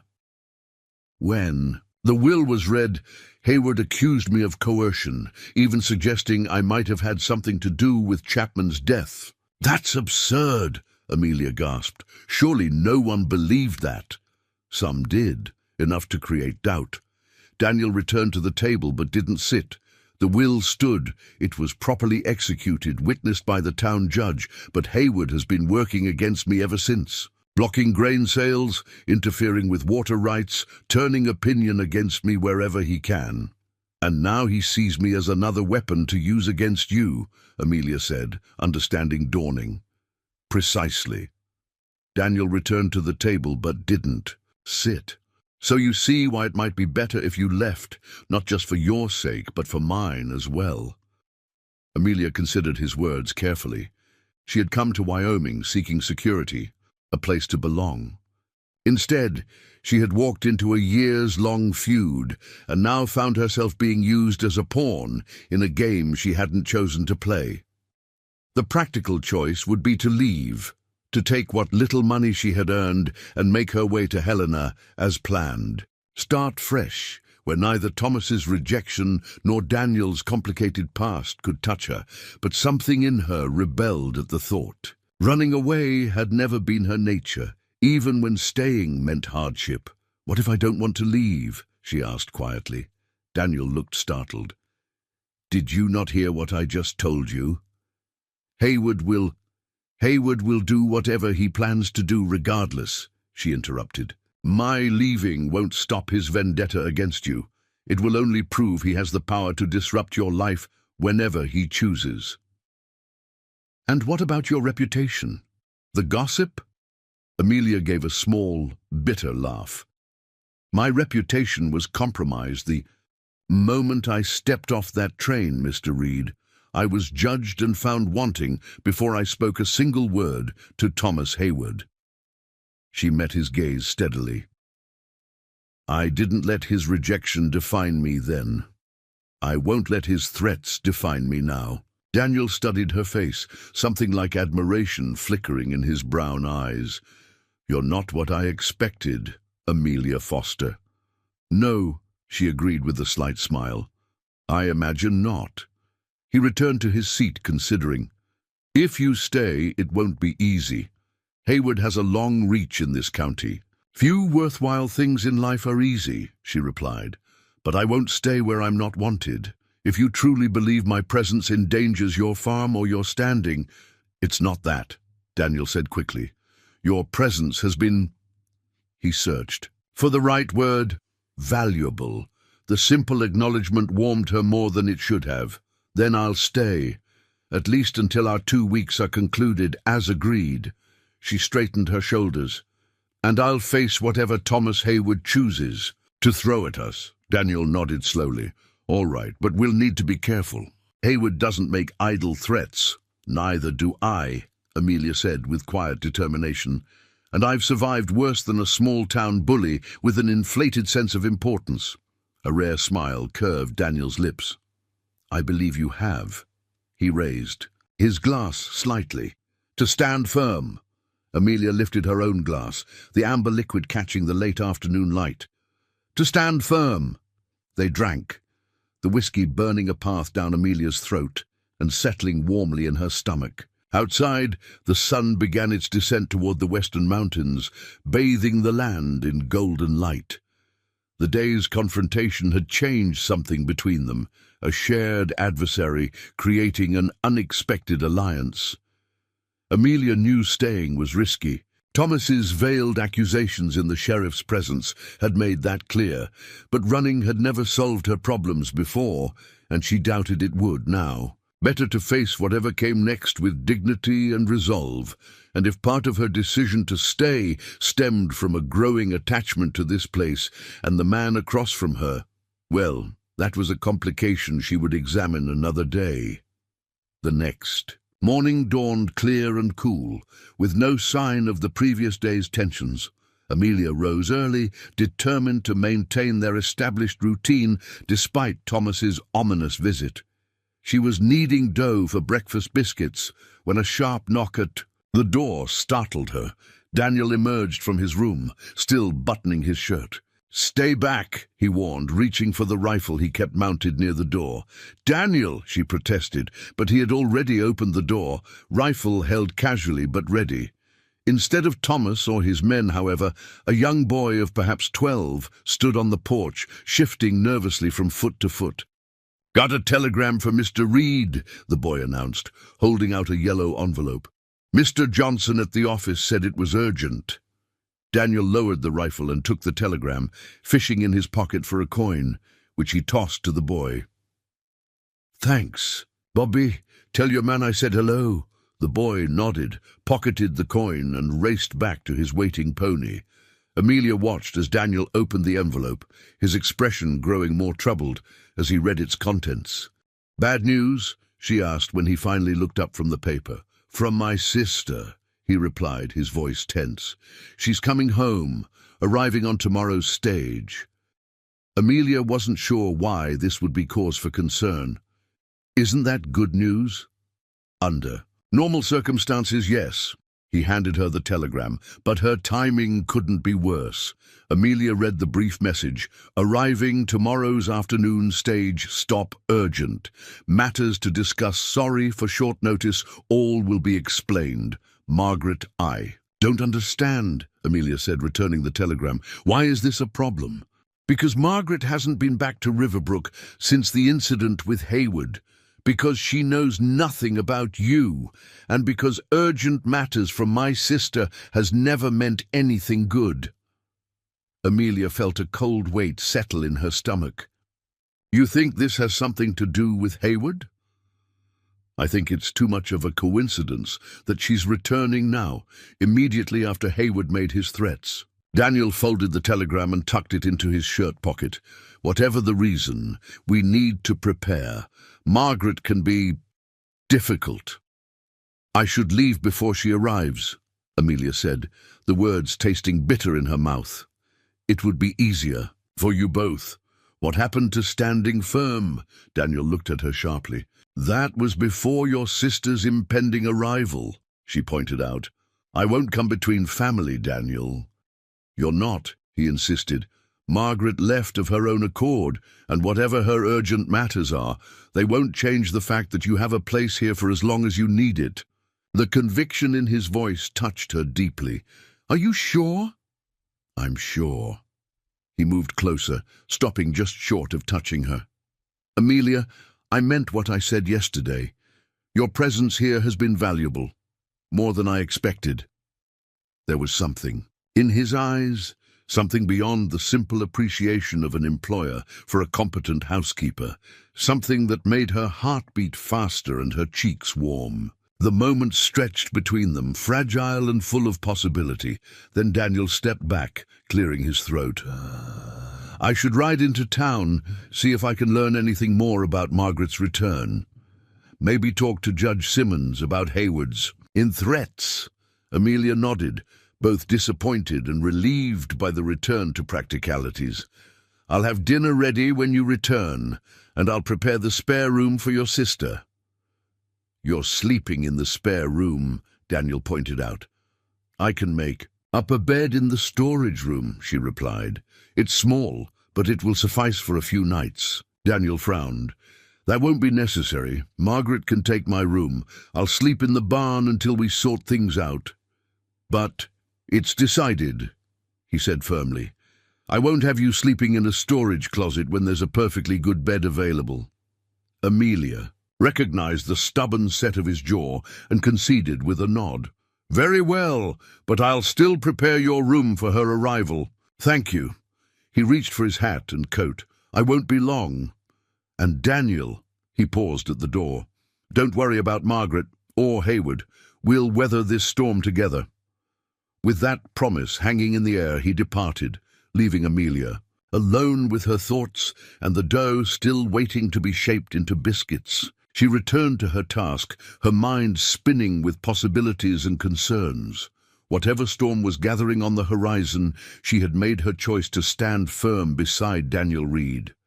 Now she would have to face the consequences, be they Margaret's, a rival, Thomas's malice, or the growing feelings she could no longer ignore. Amelia rose before dawn on the day of Margaret's arrival, unable to sleep with anxiety twisting in her stomach. She moved quietly through the dimly lit house, careful not to wake Daniel, who had returned late from town the previous evening with a troubled expression and little information. She lit the stove and began preparations for a substantial breakfast, finding comfort in the familiar rhythm of cooking. By the time sunlight streamed through the kitchen window, she had fresh bread cooling on the counter, eggs and bacon ready to cook, and coffee brewing. Daniel emerged from his room, his hair still damp from washing. He paused in the doorway, watching. "Her work. You didn't need to go to all this trouble," he said. Amelia glanced up, offering a small smile. "It helps me think. And we should both eat well before—" She trailed off, not needing to finish the thought. Daniel nodded, understanding in his eyes. "Did you sleep at all?" "A little." She turned her attention back to the eggs sizzling in the pan. "Did you learn anything useful in town?" "Not about Margaret." He moved to pour them both coffee. "But Hayward's been busy, called a special meeting of the town council for this afternoon. Topic listed as moral concerns within the community." Amelia's hand faltered slightly as she served the eggs. "He's not wasting any time." "No," Daniel agreed grimly. "He never does." They ate in companionable silence, both lost in their own thoughts. Amelia used the time to study Daniel's face, the lines of worry etched around his eyes, the stubborn set of his jaw. In just over a week, this man had become important to her in ways she hadn't anticipated. The thought of causing him additional difficulty with the town or his sister weighed heavily on her conscience. "I could still go," she said quietly, setting down her fork. "Take the morning stage to Helena. Be gone before Margaret arrives." Daniel's gaze snapped to hers. "Is that what you want?" "No," she admitted, "but it might be the simplest solution." "Simple isn't always right." He reached across the table, stopping just short of touching her hand. "Amelia, I won't force you to stay in a difficult situation. If you want to leave, I'll understand, but don't do it just to spare me complications with Margaret or Hayward." The conviction in his voice steadied her. "All right, I'll stay, at least until we see what Margaret's visit entails." Relief flashed across his features. "Good. And Amelia, thank you for the breakfast, for everything you've done here." There was a warmth in his words that sent a flutter through her chest, but before she could respond, the sound of an approaching wagon drew their attention. Daniel rose and moved to the window. "It's Frank," he reported, referring to the farmhand who came by twice a week to help with the heavier work. "Earlier than usual." Amelia cleared their plates as Daniel went to meet Frank. Through the open window she could hear fragments of their conversation. "Telegram from Henderson," Frank was saying. "Land office inspectors coming tomorrow." "Hayward's work," Daniel replied, his voice hard. "Right on schedule." Amelia couldn't make out Frank's response, but Daniel's voice rose slightly. "They won't find anything irregular. We've always played by the rules." She was wiping down the table when Daniel returned, tension radiating from his tall frame. "Problem?" she asked. "Just Hayward pulling strings," he replied, jaw tight. "The territorial land inspector suddenly needs to examine our property boundaries. Coincidental timing, wouldn't you say?" "Very," she agreed. "Is it serious?" "Could be. The stream access he's challenging provides water for half my crops. He's trying to claim it should belong to the Chapman property, which would mean it's up for renegotiation." He ran a hand through his hair. "If they restrict our access or rule against our claim—" He didn't need to finish. Amelia had learned enough about farming to understand that water rights could make or break an operation, especially with winter approaching. "What can I do to help?" she asked simply. Daniel's expression softened. "Just having someone else to shoulder this is—" He paused, seeming surprised by his own admission. "It helps." The moment stretched between them, filled with unspoken words. Then Daniel cleared his throat. "I should check the property markers before the stage arrives. Make sure everything's in order for tomorrow's inspection." "Of course." Amelia nodded. "I'll finish preparing for Margaret's arrival." After Daniel departed, Amelia threw herself into work with renewed determination. She swept and dusted Daniel's bedroom, putting fresh linens on the bed and arranging wildflowers on the dresser. She scrubbed the kitchen floor until it gleamed, polished the stove to a shine, and put a stew on to simmer for dinner. Physical labor helped keep her anxiety at bay, but as midday approached, her nerves returned in full force. What kind of woman was Margaret Reed? Would she resent Amelia's presence in her childhood home? And what urgent matter had brought her back to a place that held such painful memories? The answers would have to wait. Daniel returned from his property inspection just as the clock struck 2. He changed quickly into a clean shirt and joined Amelia in the main room. "The stage should arrive around 3, he said, his typical composure betrayed by the way he repeatedly checked his pocket watch. "We should head into town." Amelia smoothed her dress, the green one from Margaret's trunk, now altered to fit her slender frame. "Do you want me to come with you? Perhaps it would be better if I stayed here." "No," Daniel said decisively. "Better to face this head-on. Margaret will hear about you regardless. Better she meets you properly than relies on town gossip." The ride into town passed in tense silence. Amelia couldn't help noticing how different this journey felt from her first arrival in Riverbrook. Then she had been full of hope, imagining a future with a man she had never met. Now she rode beside a man she had come to admire deeply.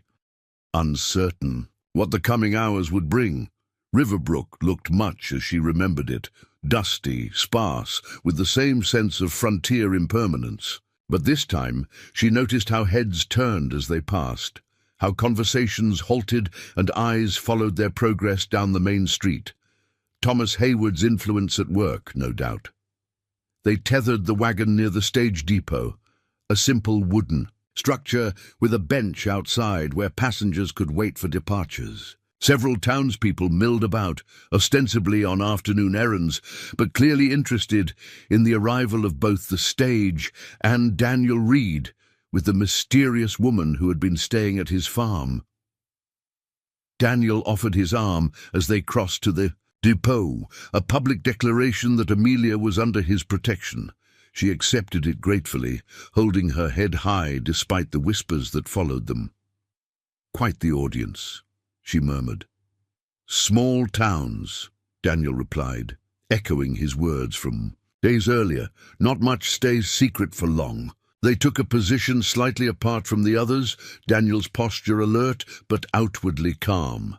Only the tightness around his eyes betrayed his tension. The wait seemed interminable. Amelia found herself studying the faces around them, wondering which belonged to Hayward's allies and which might be neutral or even sympathetic to Daniel's position. The young sheriff, Parker, lounged against a hitching post nearby, clearly assigned to observe them.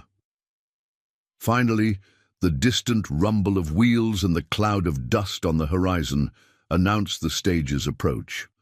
Amelia felt Daniel stiffen beside her, his arm tensing under her hand. "It will be all right," she said quietly, surprising herself with the assurance. Daniel glanced down at her, a flicker of gratitude in his brown eyes. "Let's hope so."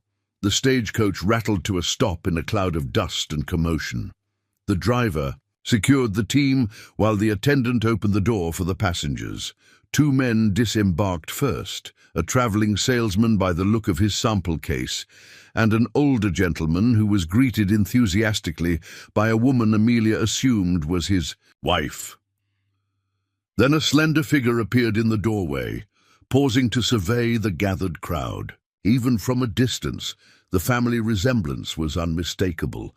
The same straight nose and determined chin as Daniel, though on a decidedly feminine face, framed by dark hair styled in the latest fashion. She wore a traveling suit of deep burgundy, the quality of the fabric speaking of city prosperity. Margaret Reed had returned to Riverbrook, and she looked nothing like the heartbroken girl who had fled a year earlier. "Daniel!" she called, her voice clear and steady. Daniel moved forward, Amelia a half-step behind. "Margaret!" Brother and sister stood facing each other for a moment, the tension almost palpable. Then Margaret smiled, a small, tentative thing, and Daniel pulled her into a brief, awkward embrace. "You look well," he said as they separated. "So do you," she replied, her gaze shifting to Amelia with undisguised curiosity. "And who might this be?" Daniel straightened. "Margaret, this is Miss Amelia Foster. She's been staying at the farm this past week. Amelia, my sister, Margaret Reed." Amelia extended her hand, determined to make a good impression despite her nerves. "It's a pleasure to meet you, Miss Reed. Your brother has spoken highly of you." Margaret's handshake was firm, her assessment frank and unabashed. "Has he? How interesting. Daniel rarely speaks highly of anyone." She turned back to her brother. "My trunk should be on top. I assume you brought the wagon." "Of course," Daniel replied, moving to help the driver unload her luggage. Left alone with Margaret, Amelia maintained her composure despite the younger woman's continued scrutiny. "I've prepared your old room for you," she offered. "I hope you'll find everything to your satisfaction." "My old room," Margaret repeated, something unreadable in her tone. "And where are you sleeping, Miss Foster?" The question's implication was clear. Amelia met her gaze steadily. "Your brother has been kind enough to offer me the spare room while I'm employed as his housekeeper." "Housekeeper," Margaret echoed, arching one perfectly shaped eyebrow. "How convenient for both of you." Before Amelia could respond, Daniel returned with Margaret's trunk secured on his shoulder. "Everything's loaded. We should get back to the farm before dark." The ride home was strained, with Margaret seated between them on the wagon bench. She made polite inquiries about the farm and the town, but avoided any mention of why she had returned so suddenly or what urgent matters she needed to discuss. As they passed the turnoff to the Hayward property, Margaret stiffened visibly. "Is he still on the town council?" she asked, breaking a lengthy silence. Daniel nodded grimly, "and gaining influence by the day." Margaret's delicate jaw tightened, a gesture so reminiscent of her brother that Amelia couldn't help but notice the family resemblance despite their different coloring. Some things never change. And some do, Daniel replied, his tone gentle, but firm. You're not 22 anymore, Margaret, and this isn't the same town you left. No, she agreed, her gaze sliding briefly to Amelia. It certainly isn't. The sun was setting by the time they reached the farm, painting the landscape in shades of gold and amber. Margaret surveyed the property as they approached, her expression softening slightly. "You've kept it up," she observed. "The garden looks better than when I left." "That's Amelia's doing," Daniel said. "She's got a way with growing things." Margaret glanced at Amelia with renewed interest. "Is that so?" "I could never get anything to thrive in this soil," she commented. "Too stubborn," Daniel always said. "The soil or you?" Daniel asked, a hint of their old relationship surfacing in the gentle teasing. "Both," Margaret admitted with a small smile that transformed her face from merely pretty to strikingly beautiful. Amelia could understand why Thomas Hayward had pursued her, though she suspected the inheritance had been an even greater attraction. Inside, the house was warm and welcoming, the stew Amelia had prepared filling the air with savory aromas. Margaret paused in the doorway, taking in the polished surfaces, the fresh flowers, the general air of care that had been lacking during her last residence. "It feels different," she said quietly. "Less empty," Daniel supplied. Margaret nodded, then turned to Amelia. "You've done more than tend the garden, it seems." "I enjoy creating a comfortable home," Amelia replied simply. "Your brother has been very kind to give me the opportunity." Margaret studied her thoughtfully, then seemed to come to some decision. "I imagine you're both curious about why I've returned so suddenly." Daniel gestured to the table. "Let's eat. Him first, then we can talk." The meal passed pleasantly enough, with Margaret sharing stories of her life in Denver, where she had apparently secured a position as a clerk in a law office. "Not the usual employment for a woman," she admitted, "but Judge Franklin, Aunt Martha's neighbor, took an interest in my education, said I had a mind for details." "You always did," Daniel agreed. "Even as a child you noticed everything." A shadow crossed Margaret's face. "Not everything. Not when it mattered." The mood shifted perceptibly. Amelia rose to clear the plates, offering them privacy, but Margaret stopped her with a raised hand. "Please stay, Miss Foster. What I have to say concerns you as well, in a way." Amelia resumed her seat, exchanging a puzzled glance with Daniel. Margaret took a deep breath. "I received a letter from Judith Blackwell 3 days ago. She mentioned that Daniel had taken in a woman, a mail-order bride rejected by Thomas Hayward, and that Hayward was using it to renew his campaign against the farm." Daniel's expression hardened. "Judith should mind her own business." "She was concerned," Margaret countered, "and rightly so. Hayward never needs much excuse to cause trouble." "And you rushed back from Denver because of town gossip?" Daniel asked. Skeptically, Margaret hesitated, then reached into her pocket and withdrew a folded document. "No, I came back because of this." She placed the paper on the table and smoothed it flat. Amelia could see it was a legal document of some kind, with official seals and signatures at the bottom. "What is it?" Daniel asked, reaching for the paper. "A notice of intent to claim," Margaret replied. "Hayward is petitioning the territorial court to invalidate Joseph Chapman's will on grounds of undue influence. He's making another play for the Chapman property and, by extension, control of the water rights to half your farm." Daniel scanned the document, his expression growing darker with each line. "He can't do this.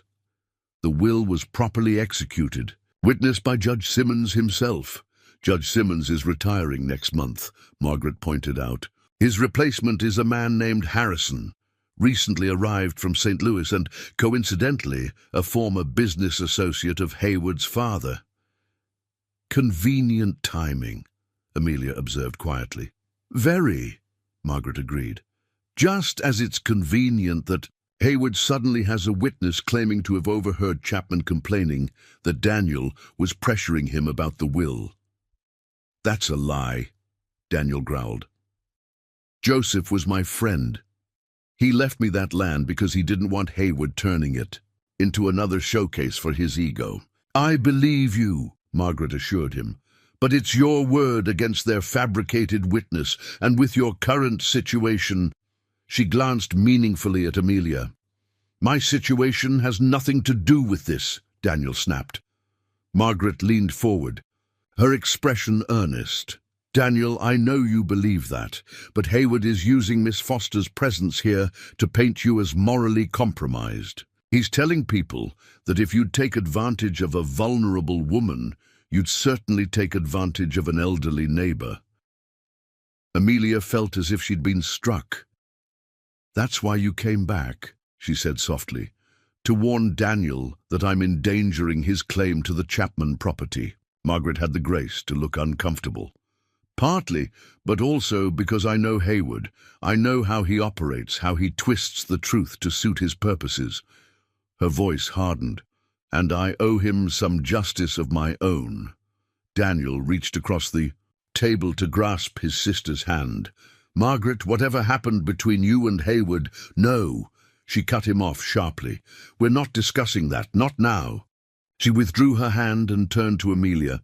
Miss Foster, I apologize if I seemed cold earlier. I needed to assess the situation for myself to understand what kind of woman would choose to stay in such a complicated arrangement. And have you made your assessment? Amelia asked, meeting her gaze steadily. A hint of respect flickered in Margaret's eyes. I believe I have. You're either very brave or very desperate. Perhaps both. Margaret, Daniel warned. It's all right, Amelia assured. Him! Your sister is right to be concerned. She faced Margaret directly. I was desperate when I arrived in Riverbrook. I had nowhere to go, no means to support myself. Your brother offered me shelter and honest work, when Thomas Hayward offered only humiliation. I stayed because it seemed the best option available to me. She paused, choosing her next words carefully. But I won't stay if my presence jeopardizes your brother's property or standing. Margaret studied her thoughtfully. Noble sentiment, but it may be too late for that. Hayward has already set his plan in motion. Then we fight back, Daniel declared. I won't let him steal land that rightfully belongs to this farm. And I won't send Amelia away just because it might look better to some territorial judge. It's not that simple, Margaret argued. Hayward has connections, money, influence, and now he has a legal strategy that might actually work. What do you suggest, then? Daniel demanded. Margaret hesitated, glancing between them. There is one option that would neutralize part of his argument, a way to remove the question of impropriety. Amelia felt a cold weight settle in her stomach, suddenly understanding where Margaret was heading. Miss Foster could leave, Margaret continued, confirming Amelia's suspicion. Return east or continue to Helena as she planned. With her gone, Hayward loses one of his weapons against you. The room fell silent, save for the ticking of the old clock on the mantel. Amelia stared at her folded hands, emotions warring within her. The logical part of her knew Margaret was right. Her departure would simplify Daniel's legal battle. But the thought of leaving, of never seeing him again, created an unexpected ache in her chest. Daniel's voice, when he finally spoke, was low and controlled. That's not an option, Margaret sighed. Daniel, be reasonable. The farm... I said no, he interrupted, an edge of steel in his tone. Amelia stays if she wishes to stay. I won't have Hayward dictating who can live under my roof. Even if it costs you half your water rights, even if it means financial ruin, Margaret challenged. Yes, Daniel said simply. The single word hung in the air between them. Amelia looked up, meeting Daniel's gaze across the table. What she saw there Determination, protectiveness, and something deeper she hardly dared name, stole her breath. "There must be another way," she said softly. Margaret watched the exchange, her expression shifting from frustration to thoughtful consideration. "Perhaps there is," she said slowly. "A different solution entirely." Daniel turned to his sister. "What are you thinking?" A calculating smile spread across Margaret's face. "I'm thinking that Hayward's entire argument hinges on the impropriety of your living arrangement, on the suggestion that you're a man of questionable character who takes advantage of vulnerable situations." "Yes," Daniel agreed impatiently. "We've established that. So we remove that argument," Margaret continued, "not by sending Miss Foster away, but by changing the nature of her presence here." Amelia frowned. "I don't understand." Margaret's smile widened. "It's quite simple, really. If the concern is a single woman living unchaperoned with a bachelor—" "Margaret," Daniel warned, beginning to see where she was heading. "Then the solution is to ensure she's no longer a single woman living with a bachelor," Margaret finished, triumphantly. "You should marry her, Daniel," Amelia gasped, heat flooding her cheeks. "That's absurd," Daniel finished for her, though his eyes remained fixed on Amelia's face. "Why not?" Margaret pressed. "It solves the immediate problem. Hayward can't claim impropriety if you're legally wed. The court would view it as a legitimate marriage, rather than a questionable arrangement. And it strengthens your position as a stable, respectable landowner committed to building a life here." "You're suggesting we marry for convenience," Daniel stated flatly, "to outmaneuver Hayward." "I'm suggesting you consider all options," Margaret countered, "including ones that might benefit you both beyond the immediate crisis." Amelia found her voice at last. "Miss Reed, while I appreciate your creative thinking, marriage is hardly a solution to be proposed so casually. Your brother and I barely know each other." "You know each other better than most couples who enter arranged marriages," Margaret pointed out. "You've lived under the same roof, shared meals, faced a common enemy. That's more than many have when they wed." She leaned forward. "And don't tell me there's nothing between you. I've seen how you look at each other." "Margaret, enough," Daniel said sharply. "This is not a decision to be made tonight over dinner, under duress." His sister sat back, unperturbed by his tone. "Of course not. I'm merely presenting an option." She rose from the table. "It's been a long day and I'm tired from my journey. We can discuss strategies further in the morning." With that, she bid them good night and retired to Daniel's room, leaving Amelia and Daniel alone in a silence charged with unspoken thoughts. "I apologize for my sister," Daniel said finally. "She's always been direct." "It's all right," Amelia assured him, though her heart still raced at the unexpected proposal. "She's trying to help in her way." Daniel rubbed a hand across his face, suddenly looking exhausted. "Help or meddle, with Margaret it's often hard to tell the difference." Amelia began gathering the dishes, needing physical activity to settle. "Her nerves. She's right about one thing. My presence here complicates your situation with Hayward and the property claim." Daniel joined her at the wash basin, taking a dish to dry. "My situation with Hayward was complicated long before you arrived, Amelia. Don't take that burden on yourself." They worked in silence for a few moments, the simple domestic task a counterpoint to the turmoil of emotions between them. "What are you thinking?" Daniel asked quietly. Amelia set down the last plate carefully. "I'm thinking that I came to Wyoming seeking security and found chaos instead. I'm thinking that I've brought difficulty to a man who showed me nothing but kindness." She turned to face him. "And I'm thinking that your sister's suggestion, while shocking, is not as absurd as it perhaps should be." Daniel's eyes widened slightly. "Amelia, not because of Hayward or the property," she continued quickly, "but because—" She faltered, courage failing her. "Because?" he prompted gently. "Because in less than 2 weeks this place has begun to feel like home," she admitted softly, "and you have become important to me." Daniel stepped closer, close enough that she could feel the warmth radiating from him. "You've become important to me too, Amelia. More than I expected. More than might be wise, given the circumstances." The dire confession hung between them, neither quite ready to reach for what it offered. Outside, the wind had risen, rattling the windows as if nature itself was unsettled by the evening's revelations. "We should sleep," Amelia said finally. "Tomorrow will bring its own challenges." Daniel nodded, though he made no move to step away. "Whatever we decide, Amelia, know this. I won't let Hayward drive you away unless that's what you truly want. Not for my property, not for my reputation, not for anything."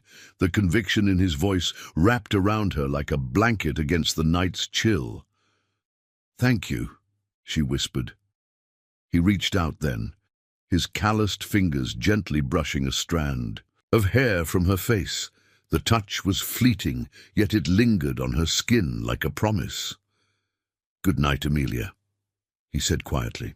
"Good night, Daniel," she replied, her voice steady despite the tumult within.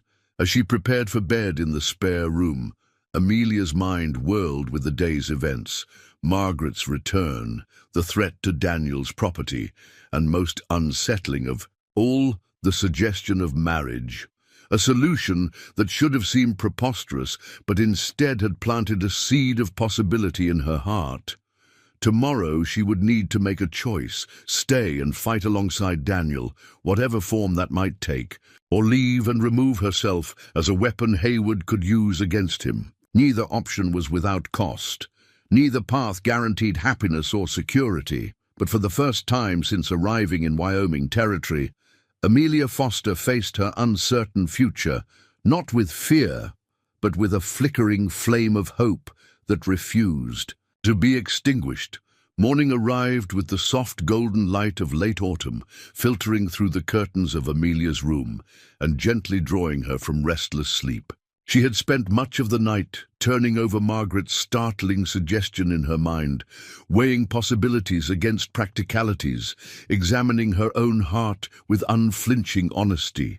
She dressed carefully in her best dress, the navy one she had arrived in, now cleaned and mended with her skilled hands. Today would require all her composure, whatever decisions were made. The kitchen was empty when she emerged, though the stove still held embers from an earlier fire. A note on the table in Daniel's handwriting explained his absence. "Gone to meet with Judge Simmons about Hayward's claim. Margaret accompanied me, back by noon." Amelia was grateful for the temporary solitude. It gave her time to think, to prepare herself for whatever the day might bring. She stoked the fire, put coffee on to brew, and set about making a hearty breakfast that would keep until their return. As she worked, her mind continued its restless examination of her situation. Marriage to Daniel Reed. Just weeks ago, the idea would have seemed absurd, a desperate arrangement between strangers. But now she knew the steadiness of his hands as he worked, the quiet intelligence behind his brown eyes, the unwavering fairness with which he treated those around him.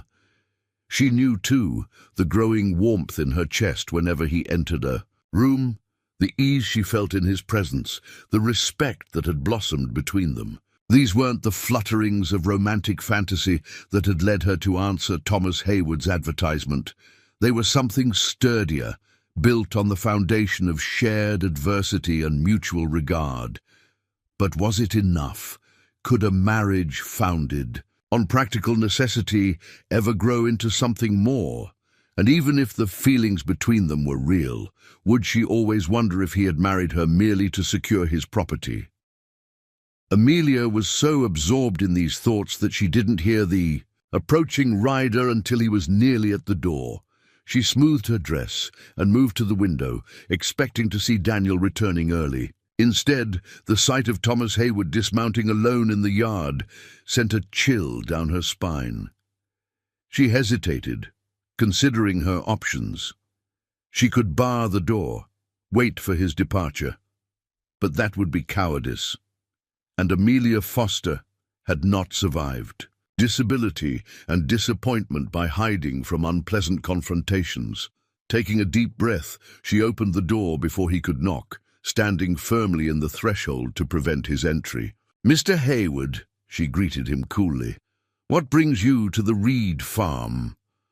Thomas appeared momentarily taken aback by her direct approach.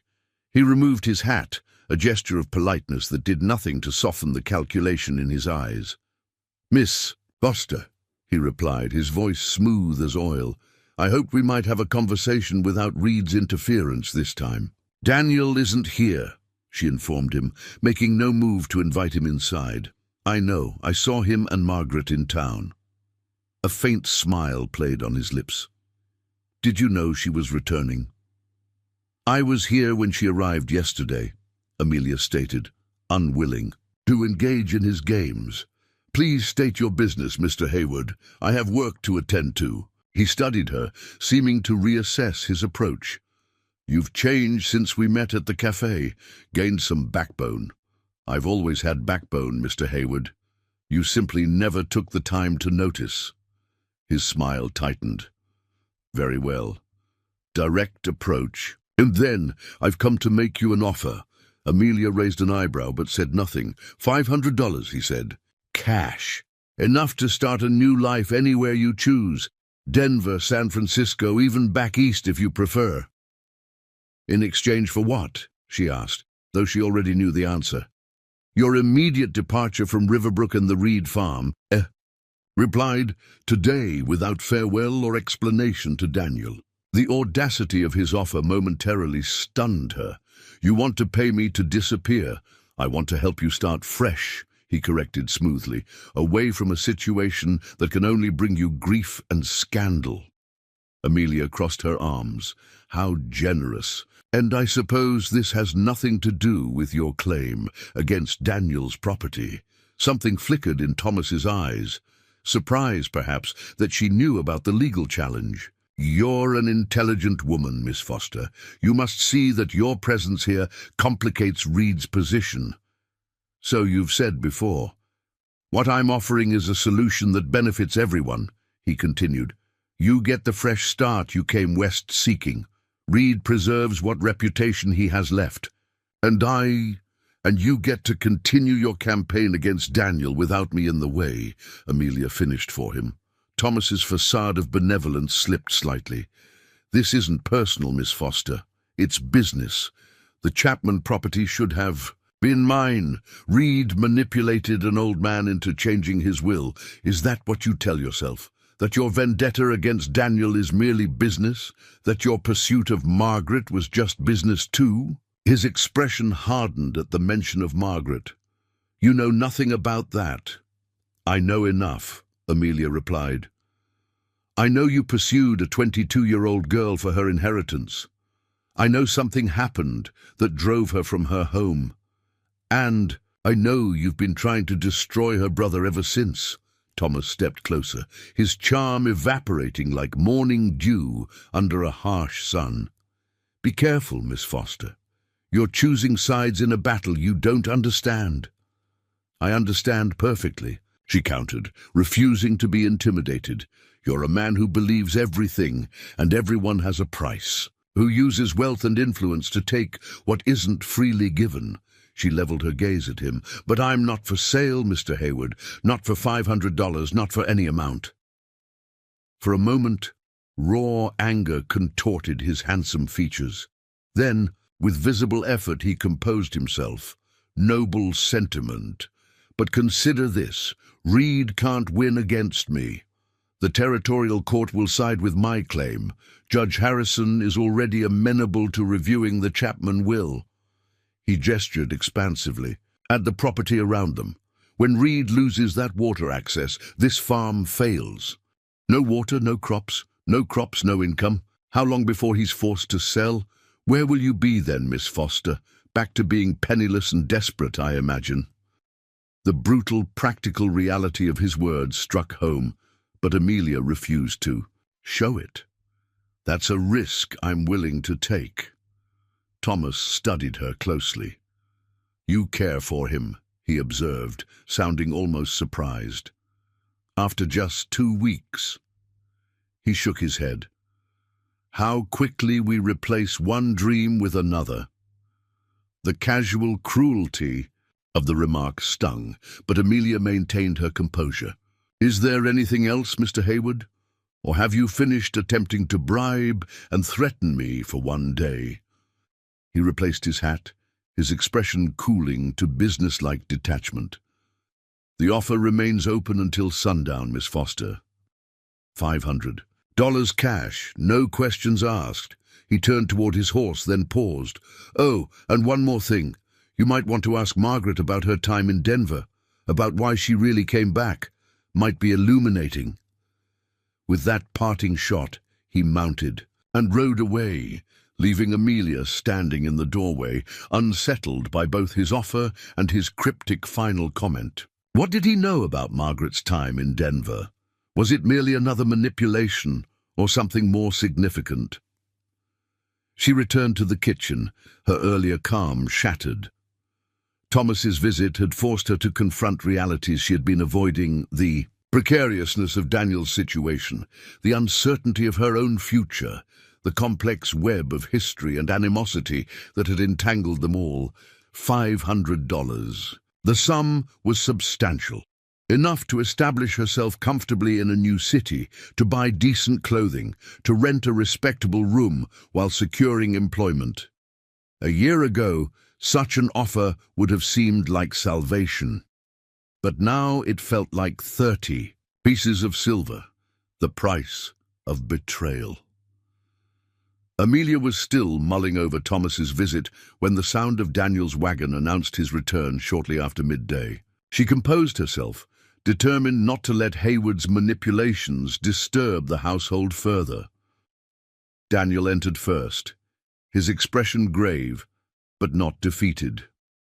Margaret followed, her city clothes exchanged for a practical riding skirt and blouse that Amelia recognized from the trunk in her room. "You've had a visitor," Daniel said without preamble, scanning Amelia's face. She shouldn't have been surprised that he noticed. The hoof prints would still be visible in the yard. "Yes, he left. About an hour ago." Margaret's eyes narrowed. "What did he want?" Amelia hesitated, then decided honesty was the only path forward. "He offered me $500 to leave immediately." Without saying goodbye, Daniel cursed under his breath, his hands clenched into fists. The gall of that man. "It's actually quite clever," Margaret interrupted, her tone analytical rather than emotional. "If Amelia disappeared without explanation, you'd be distracted searching for her. It would weaken your focus on the water rights hearing. And suggest that I fled because our arrangement was indeed improper," Amelia added, further undermining Daniel's character in the eyes of the court. Daniel looked between the two women, his expression softening. "I take it you declined his generous offer?" "Of course," Amelia confirmed, "though he seemed quite confident you would lose the water rights regardless." Daniel and Margaret exchanged a look that Amelia couldn't quite interpret. "We just came from Judge Simmons's office," Daniel explained. "The situation is complicated. Judge Simmons confirms that Hayward has indeed secured Judge Harrison's interest in the case," Margaret elaborated, removing her gloves and settling at the table. "Harrison arrives next week to review the evidence." "The good news," Daniel continued, "is that Simmons has agreed to present a formal statement supporting the validity of Chapman's will before he retires." "And the bad news?" Amelia asked, sensing there was more. Daniel sighed. "Simmons warned us that Harrison is known for his conservative views on property disputes. He believes land should be developed by men of means and vision, men like Hayward, and—" "There's another complication," Margaret added. "Hayward's witness, the one claiming to have overheard Chapman complaining about Daniel's influence, is Harold Parker." "The sheriff's father?" Amelia asked, remembering the young man who had accompanied Hayward to the farm. Daniel nodded grimly. "Harold Parker owes Hayward money, gambling debts from what I hear. Convenient that he suddenly remembers a conversation from 2 years ago." Amelia processed this information, trying to see a path forward. So even with Judge Simmons's statement, "The odds remain against us," Daniel finished, his expression somber. "Us?" Margaret repeated softly, her sharp gaze assessing Amelia with renewed interest. "You've decided to stay, then?" Amelia met her gaze steadily. "I've decided not to be driven away by Thomas Hayward's threats or bribes. The rest—" She glanced. "At Daniel, the rest depends on many factors." An unspoken current passed between them, acknowledgement of the choice still hovering on the horizon, the possibilities Margaret had raised the previous evening. Margaret looked between them, then rose decisively. "I need to check something in my luggage. I'll give you two a moment." After she departed, an awkward silence fell. Daniel moved to the stove, pouring himself coffee with hands that weren't quite steady. "I'm sorry about Hayward," he said finally. "I should have anticipated he'd approach you directly." "You can't anticipate every move he makes," Amelia replied gently, "and his offer was educational." Daniel turned to face her. "Educational? It clarified some things for me, about what I value, what I'm willing to sacrifice, what I'm not willing to sell." He studied her face, searching for meaning behind her words. "And what conclusions did you reach?" Amelia took a deep breath. "That I don't want to leave, not because of Hayward's threats, not because of the money he offered, not even because I have nowhere else to go." She met his gaze directly. "I want to stay because in 2 weeks this place has become more of a home to me than anywhere since my parents died, because the work I do here matters, because—" She faltered, courage deserting her at the final hurdle. "Because?" Daniel prompted softly, echoing their conversation from the previous evening. "Because of you," she finally admitted. "Because when I imagine leaving, it's your absence that hurts most to contemplate." Daniel set down his coffee cup and moved toward her, stopping just a breath away. "Amelia," he began, his voice rough with emotion. "What Margaret suggested last night was outrageous. Impulsive," Amelia finished for him. "Potentially scandalous." "Yes," he agreed, a shadow crossing his features. And yet I haven't been able to dismiss it entirely," she continued, "which frightens me more than Hayward's threats ever could." Hope kindled in Daniel's eyes. "Why does it frighten you?" "Because marriage should be entered into with clear hearts and minds, not as a strategy against an enemy, not out of desperation or necessity." She held his gaze. "If we were to consider such a step, I would need to know it was for the right reasons, that neither of us would harbor regrets." Daniel reached for her hands, enfolding them in his larger ones.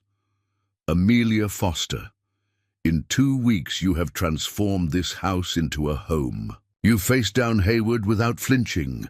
You've worked alongside me as if you'd been here all along." His thumbs traced gentle circles on her wrists. "I admired your courage from the first moment. I grew to respect your mind, your capabilities. And somewhere along the way, I began to care for you in a way I never expected." Amelia's breath caught. "Marriage, as Margaret suggested, as a strategic move, isn't what I want," Daniel continued, "but marriage to you, based on mutual respect and growing affection, that's something I would consider a privilege, not a sacrifice." Tears pricked at Amelia's eyes, unexpected emotion welling up. "Even knowing we've known each other for such a short time, even with Hayward's threats hanging over us?" "Especially then," Daniel replied. "Some people spend years together and never truly know each other. You and I have faced more in 2 weeks than many couples face in years. I've seen your character tested by fire, Amelia. I know who you are." The simple truth of his words resonated within her. She had indeed seen Daniel tested by Hayward's provocations, by the challenges of his farm, by his sister's return. She had watched how he handled each with the same steady integrity, the same unwavering decency. Before she could respond, Margaret's voice broke the moment. "I hate to interrupt, But there's something you both need to see." They turned to find her standing in the doorway, a document in her hand, and an expression of grim triumph on her face. "What is it?" Daniel asked, reluctantly releasing Amelia's hands. Margaret approached the table, spreading out what appeared to be several pages of legal documents. "Remember how I said I was working for Judge Franklin in Denver? What I didn't mention is that for the past year I've been gathering evidence against Hayward." Daniel stared at his sister. "Evidence of what?" "Fraud," Margaret said flatly. "Land deals where he forged signatures, cattle transactions with falsified bloodlines, and most damning of all," she tapped one document with a slender finger, "proof that he attempted to bribe a territorial official last year to secure water rights north of Riverbrook." Amelia leaned forward, scanning the neat legal language. "How did you obtain these?" "Judge Franklin has connections throughout the territory. Margaret hesitated. "After what happened with Hayward and me, the judge took an interest in his business dealings. When patterns emerged, he assigned me to organize the evidence." "And you never told me," Daniel said, a hint of hurt in his tone. Margaret met his gaze squarely. "I couldn't. Not until we had enough to act. Not until I was certain." She turned to Amelia. "That's the real reason I returned so quickly. Judith's letter about Hayward's renewed campaign against Daniel convinced the judge it was time to move forward." "Move forward how?" Daniel asked. "By filing formal charges," Margaret replied. "Judge Simmons signed the authorization this morning. After you left his office, the territorial marshal will be serving papers on Hayward tomorrow." The implications took a moment to sink in. "Hayward is about to be charged with fraud," Amelia said slowly, which means his claim against the Chapman property becomes suspect," Margaret confirmed. "Judge Harrison would be a fool to rule in his favor with these charges pending, and Hayward will be too busy defending himself to pursue his vendetta against Daniel or intimidate you." Daniel stared at the documents, then at his sister. "Margaret, I don't know what to say."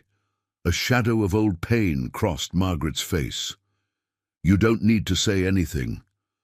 After what happened with Hayward, I ran away, left you to face the consequences of my naivete. This is my way of making it right." For the first time since Amelia had met her, Margaret looked vulnerable, the sophisticated city woman replaced by a younger sister seeking forgiveness. Daniel crossed to her and pulled her into a tight embrace. "You never needed to make anything right," he said fiercely. "What Hayward did was never your fault." Margaret returned his embrace briefly, then stepped back, composing herself. "Well, regardless, his days of intimidating the Reed family are numbered." She glanced at Amelia with a hint of mischief. "Though I stand by what I said last night, some good could come from this crisis if you two weren't so stubborn." Amelia felt heat rise in her cheeks. "We were just discussing that when you interrupted." "Oh?" Margaret's eyebrows rose with interest. "And what conclusions did you reach?" Daniel cleared his throat. "That's between Amelia and me, for now." Margaret looked disappointed, but didn't press. "Fine, keep your secrets. I need to ride back to town anyway. Judge Simmons wants me to prepare some additional statements." She gathered the documents carefully, folding them into her satchel. "Don't make any important decisions without me." After she departed, Amelia and Daniel found themselves alone again, the air between them charged with possibility. "Your sister is quite remarkable," Amelia observed. "She always was," Daniel agreed. "Stubborn, meddlesome, but with a heart like a lion." He turned to Amelia. "Where were we before she interrupted?" Amelia smiled. "You were saying something about marriage not being a sacrifice." "Ah, yes." He stepped closer. "I believe I was about to ask if you might consider such an arrangement. Not as a strategy against Hayward, not out of necessity, but because we found something worth building on." Amelia looked up at him, searching his face for any hint of doubt or reservation. She found none, only warmth, respect, and a tenderness that made her heart skip. "It would be unconventional," she said softly.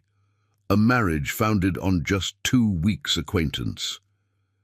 "We've never been conventional people," Daniel pointed out.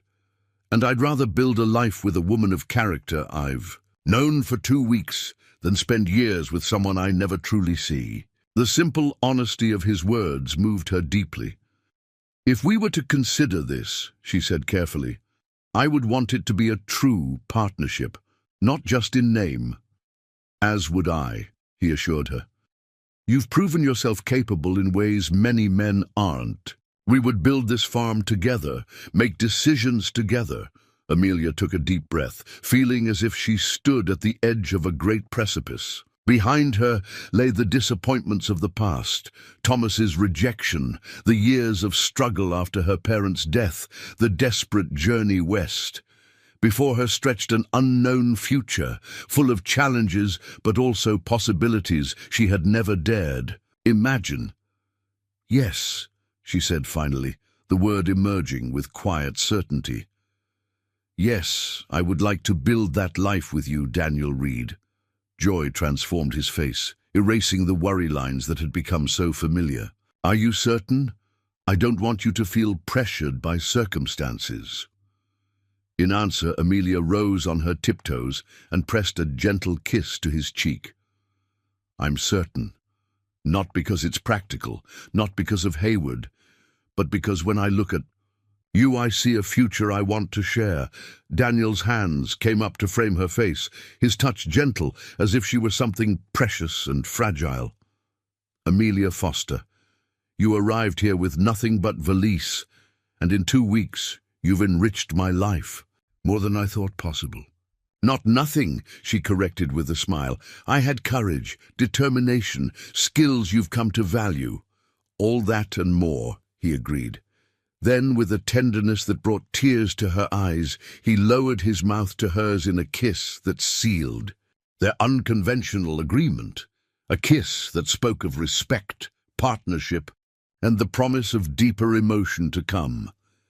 The wedding took place 2 weeks later, a simple ceremony in Judge Simmons's office before he departed for retirement.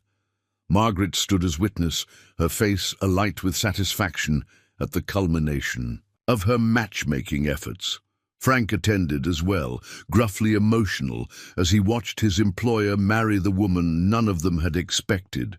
Thomas Hayward was conspicuously absent from Riverbrook, having departed hastily for Denver to consult with lawyers after the fraud charges were filed.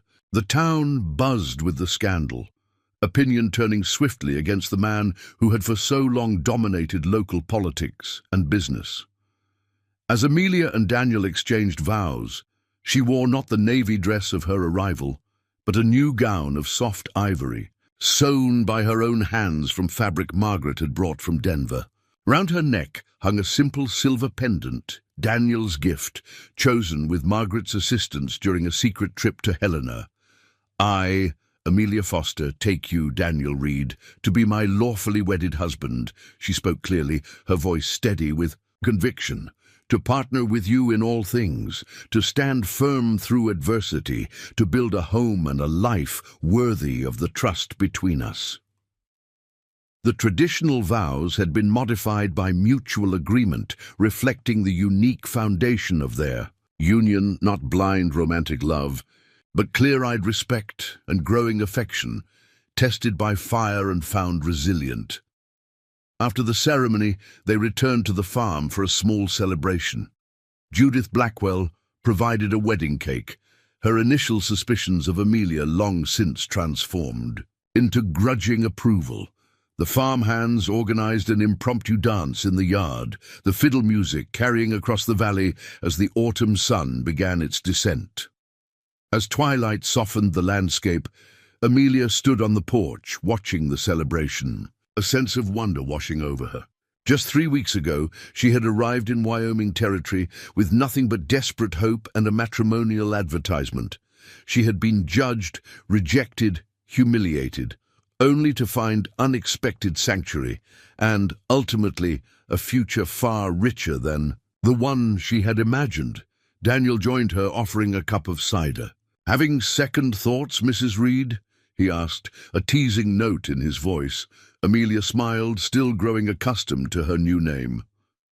"Not one," she assured him, "though I am thinking about curtains for the front windows and expanding the garden. Next spring, and perhaps a proper library shelf for your books." Daniel laughed, the sound warming her heart. "Already making plans, I see." "Many plans," she agreed. "This is just the beginning." He raised his cup in a toast. "To begin, and to the woman who arrived with a valise and claimed an entire world." Amelia linked her cup against his. "And to the man who saw beyond appearances, to value what truly matters." As the stars began to emerge in the Wyoming sky, Amelia Foster Reed looked out over the land that was now her home. The rolling fields, the distant mountains, the garden she had reclaimed from neglect. Thomas Hayward had rejected her for being too crippled, seeing only her physical limitations. Daniel had seen her courage, her determination, her worth beyond her disability. In doing so, he had indeed given her the world, not through wealth or status, but through partnership, respect, and the promise of a future they would build together, one day at a time. Up next, you've got 2 more standout stories right on your screen. If this one hits the mark, you won't want to pass these up. Just click and check them out. And don't forget to subscribe and turn on the notification bell so you don't miss any upload from us.